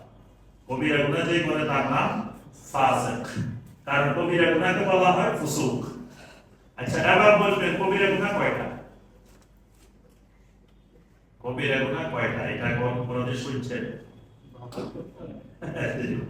ইমাম সাহাবী রাহিমাহুল্লাহ, তিনি দেখেন আজ থেকে সেই 100 বছর আগে কিতাব লিখে গেছেন, কিতাবুল কাবায়ের। এই কিতাবের মধ্যে তিনি 70টা কবিরা গুনাহ বর্ণনা করেছেন বিনা ইখতিলাফ, মানে কোনো আহলুল ইলমের ইখতিলাফ নাই। এই 70টা যে কবিরা গুনাহ, এর বাইরে উনি আরো 42টা বলেছেন, 112টা পর্যন্ত বর্ণনা করেছেন। বাকিটার ব্যাপারে ইখতিলাফ আছে, কেউ বলছেন যে কবিরা গুনাহ, কেউ বলছেন যে সগীরা গুনাহ, কিন্তু 70টা কবিরা গুনাহ আছে। এখন এই 70টার মধ্যে আমরা যারা হজ যাবো তারা এই পর্যন্ত কয়টা করছে এটা বের করতে হবে। এজন্য প্রথম কাজ কবিরা গুনাহর একটা বই কিনবেন। এই ইমাম আয-যাহাবী রাহিমাহুল্লাহ কবিরা গুনাহ বই কিনতে হবে। এটা বাংলা ভাষায় অনুবাদ করা আছে, বাংলা বাইরে। কবিরা গুনাহ বইয়ের নামে কবিরা গুনাহ। ইমাম আয-যাহাবী শাইখুল ইসলাম ইবনে তাইমিয়া রাহিমাহুল্লাহ 3 ভাগাভাগি স্টুডেন্টের একজন স্টুডেন্ট ইমাম আয-যাহাবী রাহিমাহুল্লাহ। তার কিতাব না পড়লে পৃথিবীর কোনো আলেমের পারে না। সিয়ার ও আলামিন নুবালা সারা পৃথিবীর প্রসিদ্ধ কিতাব। যে এটা মুহাদ্দিসিন হইতে হইলে আপনি হাদিসের জ্ঞান অর্জন করতে হইলে এটা পড়তে হবে, সিয়ার ও আলামিন নুবালা। তো ইমাম আয-যাহাবী রাহিমাহুল্লাহ 70টা কবিরা গুনাহ বলেছেন। এখন আপনি কি করবেন? এই 70টা কবিরা গুনাহ নিয়ে একদিন বসতে হবে, নিরিবিলি হতে বাবার আগে একা একা বসতে হবে, অন্যের সামনে দরকার নেই, ছেলে মেয়ে নিয়ে বলা দরকার, একা একা অবস্থা বসে এই 70টা গুনাহ জীবনে কোনটা করছি দাগ দিতে হবে। দেখা যাবে 70টার মধ্যে 70টাই করে বসে দিচ্ছি, অথবা 50টা করছি, অথবা 30টা করছি, অথবা 40টা করছি। এখন দেখবেন এই গুনাহগুলোর তাওবা সবগুলোর তাওবা কিন্তু একরকম না, এক একটা গুনাহের তাওবা এক এক রকম। ধরেন এখানে একটা গুনাহ আছে সুদ খাওয়া কবিরা গুনাহ। আমি সুদ খাইছি, তো সুদ খাওয়ার একটা তওবা করতে হবে। কেমনে তওবা করব? তাহলে 4টা কাজ করা লাগে। এটা তওবা করতে হলে কাজ হলো কয়টা? 4টা। প্রথমে আমি যে সুদটা খাইছি আল্লাহ বিশাল নাফরমানি করছি, এই নাফরমানির কারণে আমাকে আল্লাহ সুবহানাহু ওয়া তাআলার কাছে লজ্জিত হইতে হবে, অনুতপ্ত হইতে হবে। 2 নম্বর, মৃত্যু পর্যন্ত আমি দ্বিতীয়বার আর কখনো সুদ খাবো না, এই প্রতিজ্ঞাবদ্ধ হইতে হবে। মানে এখন ছেড়ে দিলাম তাৎক্ষণিক, আর মৃত্যু পর্যন্ত দ্বিতীয়বার কোনোদিন সুদের সাথে আমি জড়িত হব না। 2 নম্বর কাজ। 3 নম্বর কাজ, আমি ভবিষ্যতে তো জড়িত হব না, ভালো কথা, অতীতে জড়িত হয়েছি। আল্লাহ পাক বলছেন সুদের ব্যাপারে সবচেয়ে কড়া কথা আল্লাহ পাক কোরআনে বলেছেন, আর কোনো গুনাহের ব্যাপারে এত কড়া কথা আল্লাহ সুবহানাহু ওয়া তাআলা বলেন। সুদের ব্যাপারে যে কড়া কড়া কথাগুলো আল্লাহ সুবহানাহু ওয়া তাআলা বলছেন, নবী সাল্লাল্লাহু আলাইহি ওয়াসাল্লাম বলেছেন সুদের মধ্যে 70টারও বেশি অপরাধ, সবচেয়ে নিচের অপরাধ আপন মাকে বিবাহ করা। এরকম 70টা, এটা হলো কি সেটটা, তাহলে বাকি 70টা এর থেকে জবরদস্ত। তাহলে এই অপরাধের জন্য আল্লাহর কাছে ইস্তিগফার করা, ক্ষমা চাওয়া, অতীতের এটা। হ্যাঁ, এই তিনটা তো ভালো কথা, আমি একা একা করতে পারি না। 4 নম্বরটা খুবই জটিল। 4 নম্বরটা হলো যত জনের থেকে সুদ খাইছি তত জনের কাছে সুদগুলো ফেরত দিতে। যত জনের থেকে সুদ খাইছি তত জনকে সুদগুলো কি করতে হবে? ফেরত দিতে হবে। এই 4 নম্বর কাজ না করলে বাকি 3 নম্বর কাজ নিয়ে যদি আল্লাহর করে দিলাম রক্ষী থাকি, তাও কিন্তু গুনাহ মাফ হবে না। আল্লাহ। তাহলে 4 নম্বর কাজ বাংলাদেশে থাকি করে যেতে হবে। এটা আমাদের মধ্যে যাইতে করা যাবে না।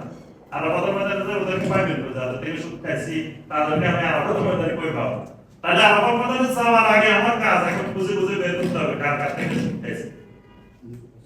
তারপর ঘুষ খাইছি, অফিসে বসে বসে ঘুষ খাইছি, এই ঘুষ এগুলো ফেরত দিতে হবে। যার থেকে খাইছি তার থেকে ফেরত দিয়ে তার থেকে মাপ নিতে হবে। এখন দেখা গেছে আমি কি ঘুষ খাইছি তাদের নাম ঠিকানা লিখে দিচ্ছি, আমি যে খুঁজে খুঁজে এখন তাদেরকে বের করবো। সুদ খাইছি আমি কি সবাই নাম ঠিকানা লিখে রাখছি, লিখে রাখি। তাহলে কি করতে হবে? যাদেরকে পাওয়া সম্ভব তাদেরকে ফেরত দিয়ে ক্ষমা দিতে হবে।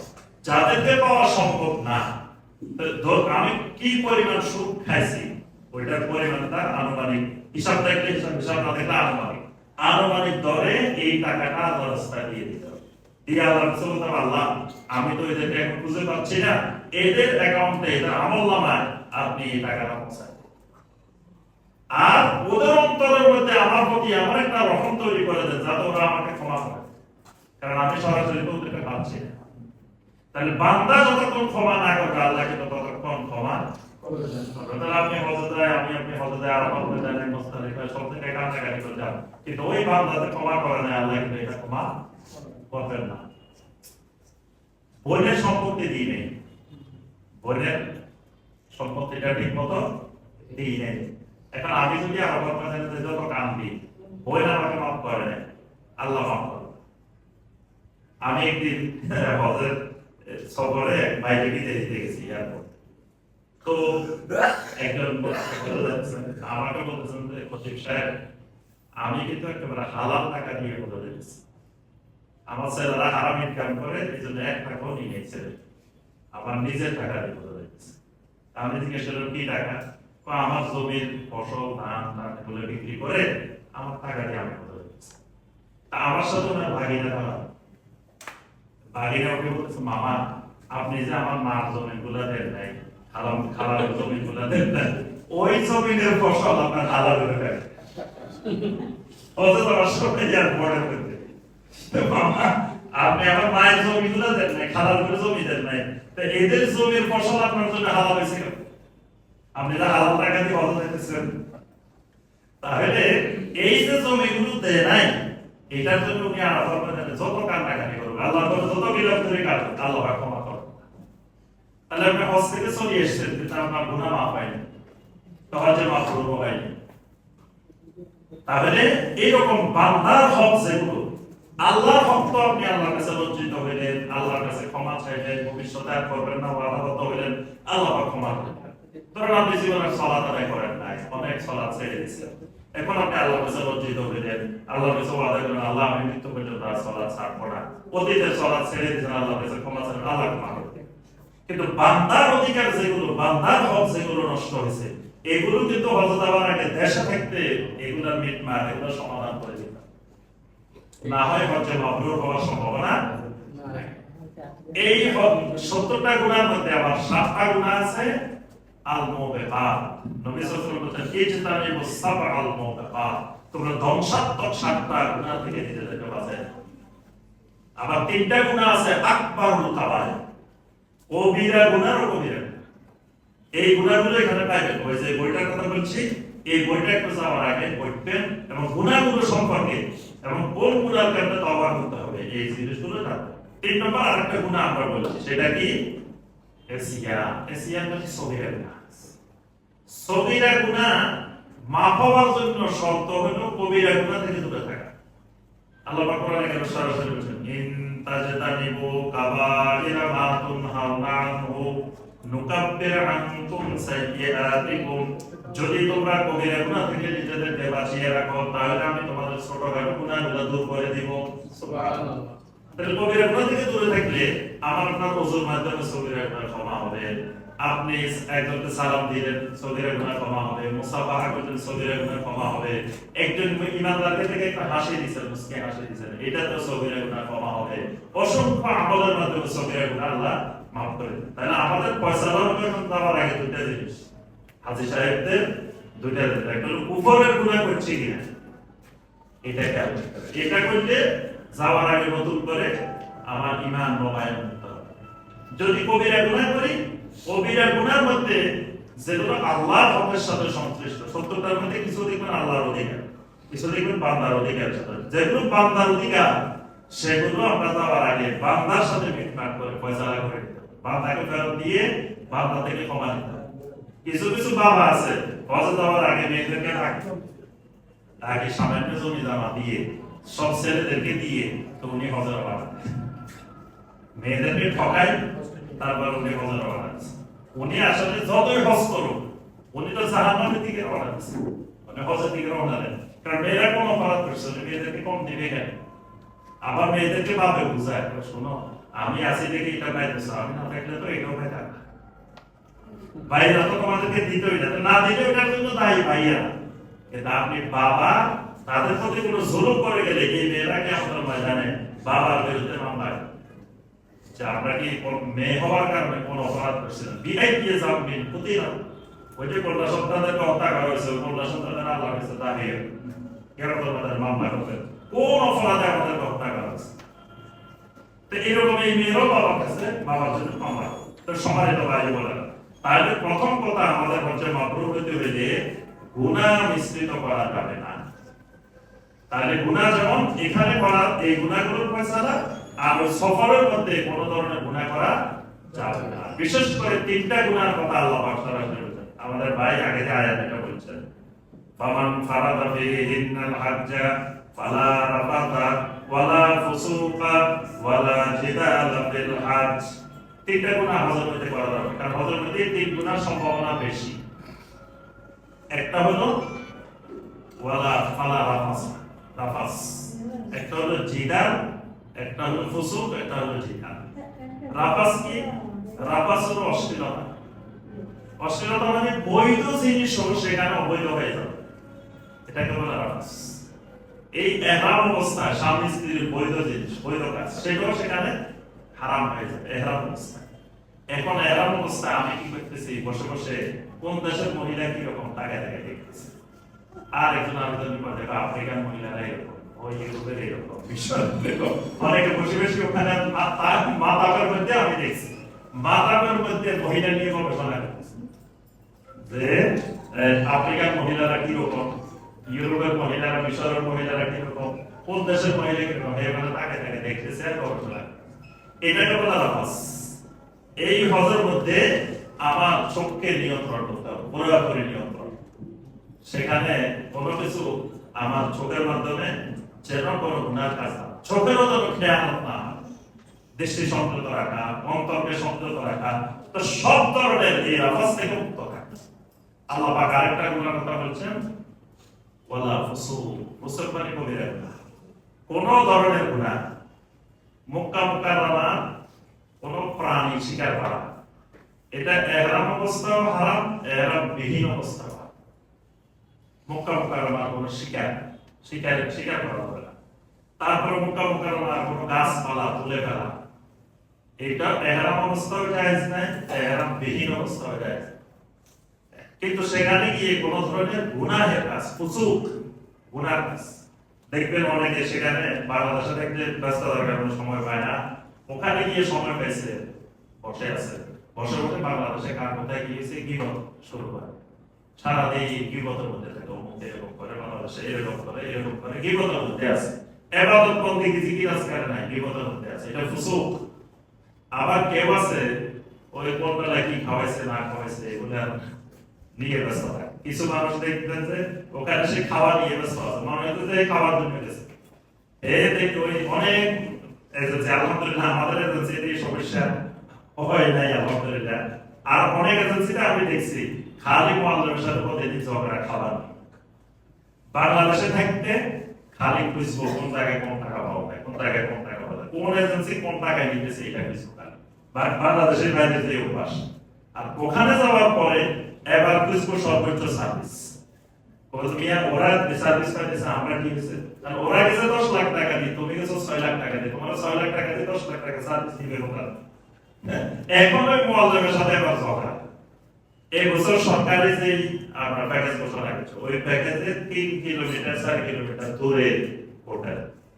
এখন অনেকে তো এই প্যাকেজ পাই খুশিতে, মনে হচ্ছে কম টাকায় প্যাকেজ পাইছি। আর ওখানে গেলে না বুঝবো যে ঘটনা আসলে কোন জায়গায়। আর হোটেল যদি 3-4 কিলোমিটার দূরে হয়, ওখান থেকে কেমনি আসি চলাচল করবে, কেমনি কি করবে। এবার আছে সারাদিন শুধু ওই যে হজে নিয়ে গেছে তার সাথে ঝগড়া লাঠি মারামারি এগুলো নিয়ে তার অশেষ। এটা না আল্লাহ বলেছেন বলা ফুসুকা, ফুসুকের কোনো কিছু করা যাবে না। আমার উদ্দেশ্য সেখানে কিভাবে আল্লাহ সন্তুষ্টি অর্জন করব, কিভাবে আমি হজে মাবরুর করব। বাকি খাওয়া দাওয়া এগুলো দরকার আছে, কিন্তু সেটার দিকে আমার মূল মনোযোগ না। মনোযোগ আমি কিভাবে তাকবীরুল্লাহর সাথে সালাত না রাখতে পারবো, জামাতটা কিভাবে ধরবো, এক ওয়াক্তের পরে আরেক ওয়াক্তের প্রস্তুতিটা কিরকম হবে, এইভাবে আমার সামগ্রিক ইবাদতের দিকে মনোযোগ থাকতে হবে। আরেকটা গুণের কথা আল্লাহ বলা আছে, তা ঝগড়াঝাটি হারাম। দেখা গেল যে একজন ভাই আমাকে পা দিয়ে ছড়া দিছে, একজন ধাক্কা দিচ্ছে, একজন আমি কষ্ট পাইছি, এরপর আপনি দেখেন না এরকম করলে এরকম করলে। এখানে শয়তান আমার আপনার হস্তা নষ্ট করার জন্য মেজাজ গরম করে দেখবে হাজিদের মেজাজ কি গরম, একজনের সাইডে একজনের গরম আর গরম। হ্যাঁ, আপনি একটা সতর্কতা দিবেন তাও গরম। আমার পিছনে একজন একামত দিছে, একামতের মধ্যে বলতেছে যে কাদ কামাতিস সালাতি কাদ কামাতিস সালাত। তা আমি বলতে ভাই জানেন কাদ কামাতিস সালাতু কাদ কামাতিস সালাত কি হবে এমন ঘর মিয়া। আমি সারা জীবন মসজিদে মুয়াজ্জিনি করি দেশে, কোনো যে কেউ এই কথা বলে না। আপনি কোথা থেকে আসছেন?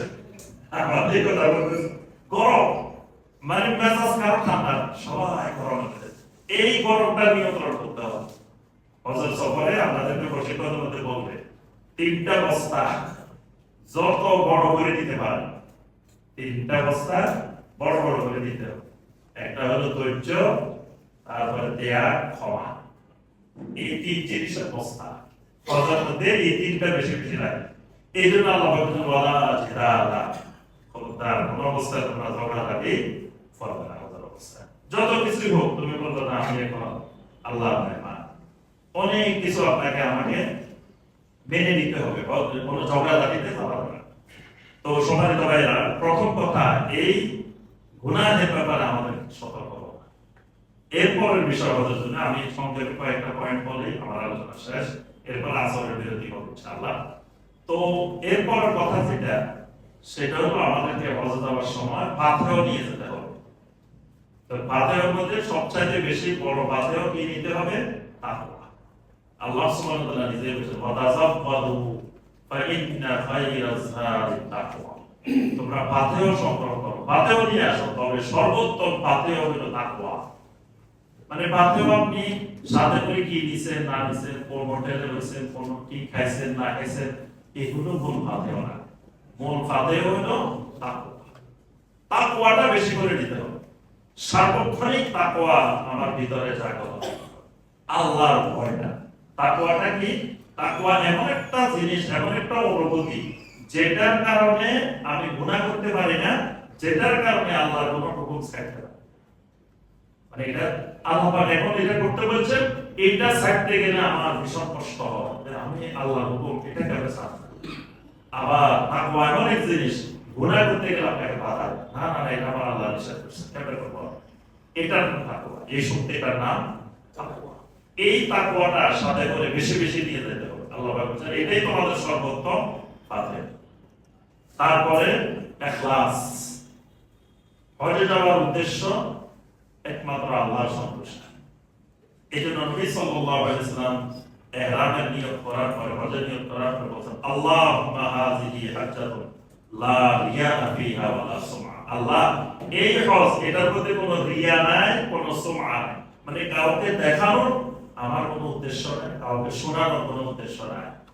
আর যদি আমার উদ্দেশ্য হয় হজের থেকে আসে আমার নামের আগে আল্লাহ থাকে আলহাদ অমুক, তাহলে তো আমার বোঝা গেল উদ্দেশ্য এখলাস ঠিক হয়নি, নিয়তের মধ্যে গন্ডগোল আছে। অথবা যদি মনে করি হজের থেকে আসার পরে আমি হাজী সাহেব হিসাবে আমার অনেক জায়গায় অনেক আধিপত্য বেড়ে যাবে, অনেকে দেখবেন নির্বাচন করবো সামনে, এখন হজ করে আসি, এবার তিনি একটা সুন্দর লেবাস সুন্দর জিনিস ধরে সামনে মানুষের কাছে যাবে, মানুষ বলবে না আপনি আগে জীবনে যত বেশি করবেন ভালো হয়েছে, তাহলে বোঝা গেল তার হজের মধ্যে কি নেই ইখলাস। এই জন্য হজের পরিপূর্ণ ইখলাস এটা জরুরি জিনিস। আরেকটি গুরুত্বপূর্ণ জিনিস মুতাবাআতুস সুন্নাহ। খেয়াল করতে হবে হজের মধ্যে আমার যত কষ্টই হোক সুন্নতের বাইরে কোনো কাজ করা যাবে না।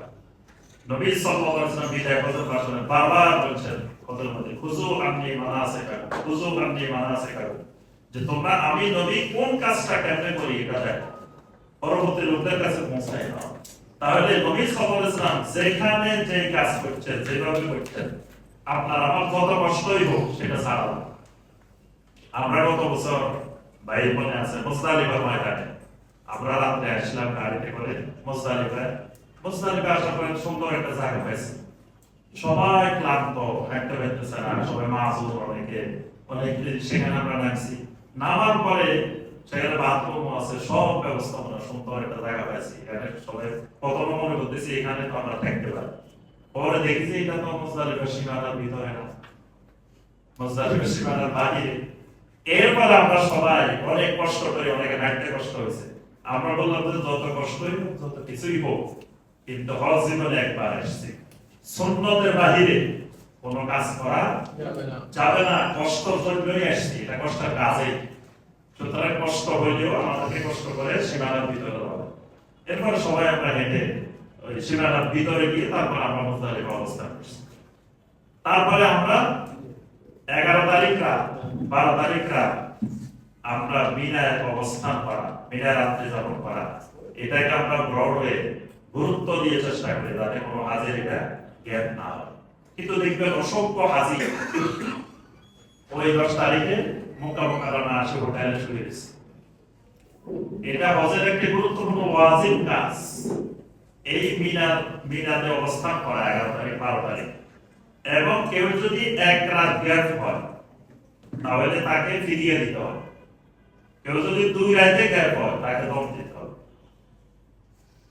যদি এই মিনার রাত্রি যাপন রাতের কমপক্ষে অর্ধেকের বেশি মিনার মধ্যে থাকতে হবে, মিনার সীমানার মধ্যে আপনাকে অবস্থান করতে হবে, অর্ধেকের বেশি, হয় প্রথম দিকে অর্ধেকের বেশি অথবা শেষ দিকে অর্ধেকের বেশি। তাহলে আপনি দিনে যেখানে থাকেন রাতের মধ্যে অবশ্যই সেখানে মিনাতে অবস্থান করতে হবে। প্রয়োজনে তাওয়াফ সাই 11 তারিখে করার সুযোগ আছে, 12 তারিখে করার সুযোগ আছে, 13 তারিখে করার সুযোগ আছে, অনেক সুযোগ আছে, কিন্তু আপনার ওই রাত্রি যাপন এটা বাদ দেওয়া যাবে, কষ্ট হোক, কষ্ট হইলেও সেখানে থাকতে হবে। 13 তারিখে আমরা থাকার চেষ্টা করি, আমরা দেখা যায় একবার মাসুর না হইলে, একবার অসুস্থ না হইলে 13 তারিখ পর্যন্ত আমরা থাকি। গত বছর আমরা 13 তারিখ পর্যন্ত ছিলাম, এর আগের বছর আমরা 13 তারিখ পর্যন্ত ছিলাম। 13 তারিখ পর্যন্ত নবী সাল্লাল্লাহু আলাইহি ওয়াসাল্লাম মিনায় অবস্থান করছেন এবং এখন বর্তমানে সেখানে খাবার দাবার সব ব্যবস্থাপনা থাকে, 13 তারিখ পর্যন্ত থাকে, কোনো অসুবিধা নেই। কিন্তু অনেকে আসার জন্য খুব তাড়াহুড়া, কিন্তু চেষ্টা করবো সব কাজ নবী সাল্লাল্লাহু আলাইহি ওয়াসাল্লামের সুন্নতের আলোকে করা, যেখানে নবী সাল্লাল্লাহু আলাইহি ওয়াসাল্লাম যে কাজ যেভাবে করছেন সেটা সেভাবে করা। আর সর্বশেষ নসিহত এটা যে সার্বক্ষণিক আমরা আল্লাহ সুবহানাহু ওয়া তাআলার জিকিরের মধ্যে থাকি। এজন্য এই হজের যে আয়াতগুলো আছে এগুলোর মধ্যে পড়তে দেখবেন বারবার আল্লাহ বলেছেন ওয়াজকুরুল্লাহ ফি আইয়ামিন মা'দুদাত, তোমরা নির্দিষ্ট দিনগুলোতে বেশি বেশি আল্লাহ জিকির করো। এর মধ্যে প্রথম জিকির হলো তালবিয়া। তালবিয়া তো সবাই পারে নাকি? ইনশাআল্লাহ। তালবিয়াটা হলো প্রথম কাজ, এই জন্য তালবিয়াটা আমরা একটা তালকে করি, লাব্বাইক আল্লাহুম্মা লাব্বাইক লাব্বাইক আল্লাহুম্মা লাব্বাইক লাব্বাইক লা শারীকা লাকা লাব্বাইক লাব্বাইক লা শারীকা লাকা লাব্বাইক ইন্নাল হামদা ওয়ান নি'মাতা লাকা ওয়াল মুলক লা শারীকা লাক তালিমের জন্য এইভাবে বলছি, কিন্তু আমরা সফরে এইভাবে বলবো না, কারণ এইভাবে বলাটা বেদা। একজনে লাব্বাইক আল্লাহুম্মা লাব্বাইক বলবে, সবাই শুনে শুনে লাব্বাইক আল্লাহ, এইভাবে বলা যাবে। সবাই একসাথে সমস্যারে বলা যাবে, কিন্তু ওই একজনের নেতৃত্বে ওই পদ্ধতিতে বলা যাবে না। তো এটাকে সুন্দর করে আমরা সবাই মুখস্থ করে নিই। সব হজর বইতে তালবিয়া আছে। তারপর আর কি কি শিখবো? কয়েকটা দোয়া বাধ্যতামূলক, যাওয়ার আগে আমরা মুখস্থ করে ফেলবো। হজের নিয়ম তো পারেন সবাই, উমরার নিয়ম, হজের নিয়ম নাকি? আর পেতে পারেন না। উমরার নিয়ম কিভাবে করবেন? বড়রা বলেন দেখি কেমনে করবেন? উমরার নিয়ম কিভাবে করবেন? লাব্বাইকা উমরাতান, এটা সহজ। খালি লাব্বাইকা উমরাতান অথবা লাব্বাইকা আল্লাহুম্মা বিউমরাতিন, যেভাবে বলেন শুধু একবার বাবার দিয়ে শুধু দুইটা শব্দ লাব্বাইকা উমরাতান, বাস হয়ে গেছে। আর হজের নিয়ম যখন করবেন তখন লাব্বাইকা হাজ্জান। আর যদি বদলি হজ করেন, বদলি হজ কে কে করবেন দেখি? এটা বদলি হজ আছে, তো বদলি হজ যারা করবেন তারা কেমন নিয়ম করবেন? হ্যাঁ, মানে যখন উমরা নিয়ত করবেন লাব্বাইকা উমরাতান আন উমুক, যার পক্ষ থেকে করবেন তার নাম বলবেন। হ্যাঁ, লাব্বাইকা হাজ্জান আন উমুক। আবার আমরা যে সময়ে যাব ইনশাআল্লাহ, আমাদের তো লাইফটা করে আসবে, আমরা কিন্তু চাইলে হজ্জে ইফরাদও করার সুযোগ আছে, হজ্জে কিরান করারও সুযোগ আছে। কেউ যদি চায় আমরা আগে হজ করছি, এখন এবার আমরা হজ্জে কিরান করতে চাই বা হজ্জে ইফরাদ করতে চাই, এই সুযোগটা পাওয়া যায়। যারা প্রথম দিকে যায় তাদের জন্য এটা কঠিন জিনিস, কিন্তু আমরা যাবো যখন আমাদের উমরা করার একদিন দুই দিন পরে হজের কাজ শুরু হয়ে যাবে। তাহলে আপনি ওই ইহরামটা মাঝখানে আর না ভেঙে ইহরাম অবস্থায় উমরা এবং হজ করে ফেলবেন, তাহলে হজ্জে ইফরাদ হয়ে গেল, হজ্জে কিরান হয়ে গেল। এইটাও করার সুযোগ আছে। তাহলে এই হজের নিয়মগুলো শিখে নেবেন। তারপরে আপনার তাওয়াফের শুরুতে কি বলে শুরু করতে হবে? বিসমিল্লাহি আল্লাহু আকবার। এখানে একটা দোয়া আছে, দেখতে তো হজের বলছেন, আমারও বইতে আছে, অন্যান্য বইতে আছে। আল্লাহুম্মা ঈমানান বিক ওয়া তাসদীকান বিকিতাবিক ওয়া ওয়াফাআন বিআহদিক ওয়া ইত্তিবাআন বিসুন্নাতি নাবিয়্যিকা মুহাম্মাদিন সাল্লাল্লাহু আলাইহি ওয়াসাল্লাম। এরপরে আবার আপনি যে কোনো দোয়া, যে কোনো জিকির, যে কোনো কিছু করতে পারেন। আর রুকনে ইয়ামানি থেকে হাজরে আসওয়াদ পর্যন্ত এখানে কি বলবেন? রব্বানা আতিনা ফিদ দুনিয়া হাসানাহ ওয়া ফিল আখিরাতি হাসানাহ ওয়া কিনা আযাবান্নার। আচ্ছা, আপনি যখন মাকামে ইব্রাহিম দেখবেন, মাকামে ইব্রাহিমকে আবার স্পর্শ করবেন না, চুমা দিবেন না, খালি দেখবেন। দেখার সময় কি বলবেন? ওয়াত্তাখিযু মিন মাকামি ইব্রাহিমা মুসাল্লা। কোরআনের এই আয়াতটা তালাওয়াত করবেন। আচ্ছা, এরপর জমজমের পানি খাবেন। জমজমের পানিটা খালি খাবেন, বেশি বেশি করে, যতবার। তবে জমজমের পানি দিয়ে গোসল করবেন না, জমজমের পানি দিয়ে কাপড় ধুবেন না, জমজমের পানি খাওয়ার জন্য। আচ্ছা, খাবেন। আবার ওই কাজটা করবেন না, আর আপনার কাপড়ে জমজমের পানি দিয়ে ধুই আসার সময় নিয়ে আসবেন। রানী বললেন যে আমি মারা গেলে আবার এটা দিয়ে রাবণ করে এই কাজ করা, এই কাজ অনেক হাজার করে আমাদের দেশে। তো আপনি জমজমের পানি পান করার সময় কি দোয়া করবেন? বিসমিল্লাহ বলে খাবেন। ওই সময়টা জমজমের পানি পানের সময় দোয়া কবুলের সময়, সেই সময় আপনি যে দোয়া করবেন, নবী সাল্লাল্লাহু আলাইহি ওয়াসাল্লাম বলেন মা ও জামজাম লিমা শুরিবা, যা দোয়া করবেন আপনি পান করার সময় আল্লাহ পাক সেই দোয়া কবুল করেন। তা আব্দুল্লাহ ইবনে আব্বাস রাদিয়াল্লাহু তাআলা তিনটা জিনিসের দোয়া করতেন। জমজমের পানি যতবার পান করতেন ততবার তিনটা জিনিসের দোয়া করতেন। এই তিনটা জিনিস কোনো মানুষের থাকলে তার আর কিছু লাগে না। আল্লাহুম্মা ইন্নী আসআলুকা ইলমান নাফিআ ওয়া রিজকান ওয়াসিআ ওয়া শিফাআন মিন কুল্লি দা। আল্লাহ, আমি আপনার কাছে চাই ইলমান নাফিআ, উপকারী ইলম। তারপরে চাই রিজকান ওয়াসিআ, প্রশস্ত রিজিক। তারপরে চাই শিফাআন মিন কুল্লি দা, যত রোগ ব্যাধি আছে সমস্ত রোগ ব্যাধি থেকে শিফা। তাহলে উপকারী ইলম আছে, রিজিক প্রশস্ত আছে, রোগ ব্যাধি থেকে মুক্ত। এই রোগের মতো সুখী মানুষ পৃথিবীতে আর কেউ নাই। এই জন্য এই তিন জিনিসের দোয়া, যতবার পানি পাবেন ততবার এই দোয়া। আচ্ছা, সাফা পাহাড় থেকে উঠবেন, কি দোয়া পড়বেন? ইন্না সাফা ওয়াল মারওয়াতা মিন শাআইরিল্লাহ। আচ্ছা, উপরে উঠছেন, উপরে ওঠার পরে দুইটা দোয়া আছে, এই দোয়াগুলো মুখস্থ করে নেবেন। লা ইলাহা ইল্লাল্লাহু ওয়াহদাহু লা শারীকা লাহু লাহুল মুলকু ওয়া লাহুল হামদু ওয়া হুয়া আলা কুল্লি শাইইন কাদির। লা ইলাহা ইল্লাল্লাহু ওয়াহদাহু আনজাযা ওয়া'দা ওয়া নাসারা 'abদা ওয়া হাসাবাল আহজাবা ওয়াহদা। এই দুইটা দোয়া পরে পরে সেটা দোয়া করতে হবে। আপনার সফা পাহাড়ের পরে, মারওয়া পাহাড়ের পরে, তো এই দুইটা এখান থেকে আগে শিখে যাবেন। তারপরে সবুজ বাতির নিচে যখন সফা মারওয়ার মধ্যে পুরুষেরা দৌড়াবেন, তখন কি বলবেন? দোয়া সবাই, পুরুষেরা শুধু একটু দৌড়াবেন। আবার আপনি ভাবিদের আগে দৌড় দিবেন না, পরে ভাবি হারাই গেলে কিন্তু আপনার জন্য কষ্ট হবে। এই জন্য যাদের সাথে মহিলারা আছে তারা একটু হালকা দৌড়ের ভঙ্গিতে যায়, বেশি দৌড়ানোর দরকার নেই। তো সেখানে কি দোয়া বলবেন? রব্বিক ফির ওয়ারহাম ইন্নাকা আনতাল আ'আসুল হাকাম। এই দোয়াটা এখান থেকে শিখে যাবেন। আর যাদের মহিলা আছে সাথে, তারা মহিলাকে পিছনে দিবেন না, সবসময় নিজের সামনে রাখবেন। কারণ মহিলা পিছনে দেখলে বারবার পিছনে তাকাই দেবো, বারবার পিছনে তাকাই দেবো। তাও অফের সময় আপনার বাম পাশ পুরোপুরি বাইতুল্লাহর দিকে থাকে। ডাইনে বামে পুরো পিছনে দেখা, এটা তাও অফের সময় অনেক সমস্যা হয়। কখনো কখনো এটা তাও বেঁকেও যায়, যদি পুরা চেঞ্জ হয়ে যায়। এই জন্য মহিলারা সামনে থাকলে আপনি বারবার পিছনে তাকানো লাগবে, এটা খেয়াল রাখবেন। আচ্ছা, এরপরে আরাফার ময়দানে দোয়া আছে, শ্রেষ্ঠ দোয়া কোনটা? লা ইলাহা ইল্লাল্লাহু ওয়াহদাহু লা শারীকা লাহু লাহুল মুলকু ওয়া লাহুল হামদু ওয়া হুয়া আলা কুল্লি শাইইন কাদির।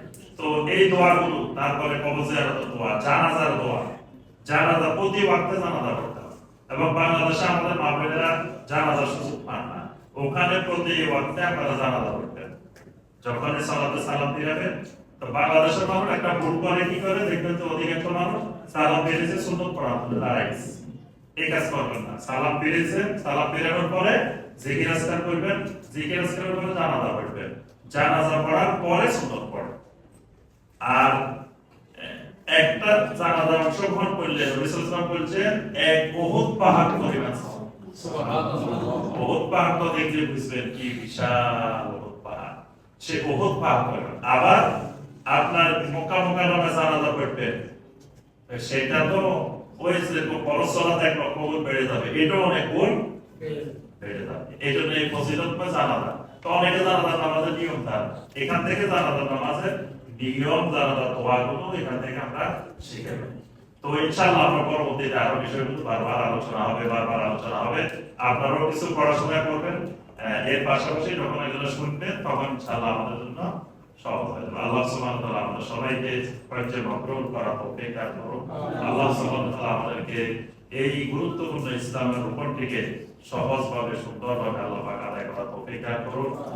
এবং এই বছর সবচেয়ে বেশি, আজকে পত্রিকায় দেখলাম যে সৌদির আবহাওয়াবিদের হচ্ছে এই বছর সবচেয়ে বেশি তাপমাত্রা থাকার সম্ভাবনা এই বছর। এই জন্য সেখানে অনেকগুলো পরামর্শ দিচ্ছে সৌদির পক্ষ থেকে, বলছে যে রোদে না যাওয়া, বেশি ঘোরাঘুরি না করা। তো এই যে কঠিন অবস্থায় আল্লাহ সুবহানাহু ওয়া তাআলার এই বিধান পালন করা আল্লাহ পাক চাইলে আমাদের জন্য সহজ করে দেবেন ইনশাআল্লাহ। এটা সম্পূর্ণরূপে আল্লাহ সুবহানাহু ওয়া তাআলার ইচ্ছা। আল্লাহ পাকের মেহমান আমরা, আল্লাহ কখনো মেহমানকে কষ্ট দিবেন না। আল্লাহ চাইবেন আল্লাহর মেহমানরা যেভাবে সুন্দরভাবে সহজভাবে করতে পারে। আল্লাহ পাক আমাদের জন্য সবগুলোর কাছে সহজ করে দিন। আমিন ইয়া রাব্বাল আলামিন।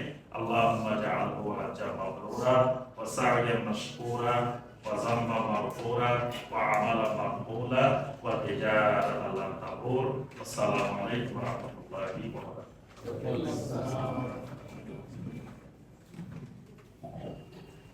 আসসালামু আলাইকুম। আমরা মহিলারা এখানে নামাজ পড়বো, আমরা পুরুষরা বাইরে গিয়ে এখানে পুরুষদের জন্য ব্যবস্থা করা হয়েছে নামাজের, সেখানে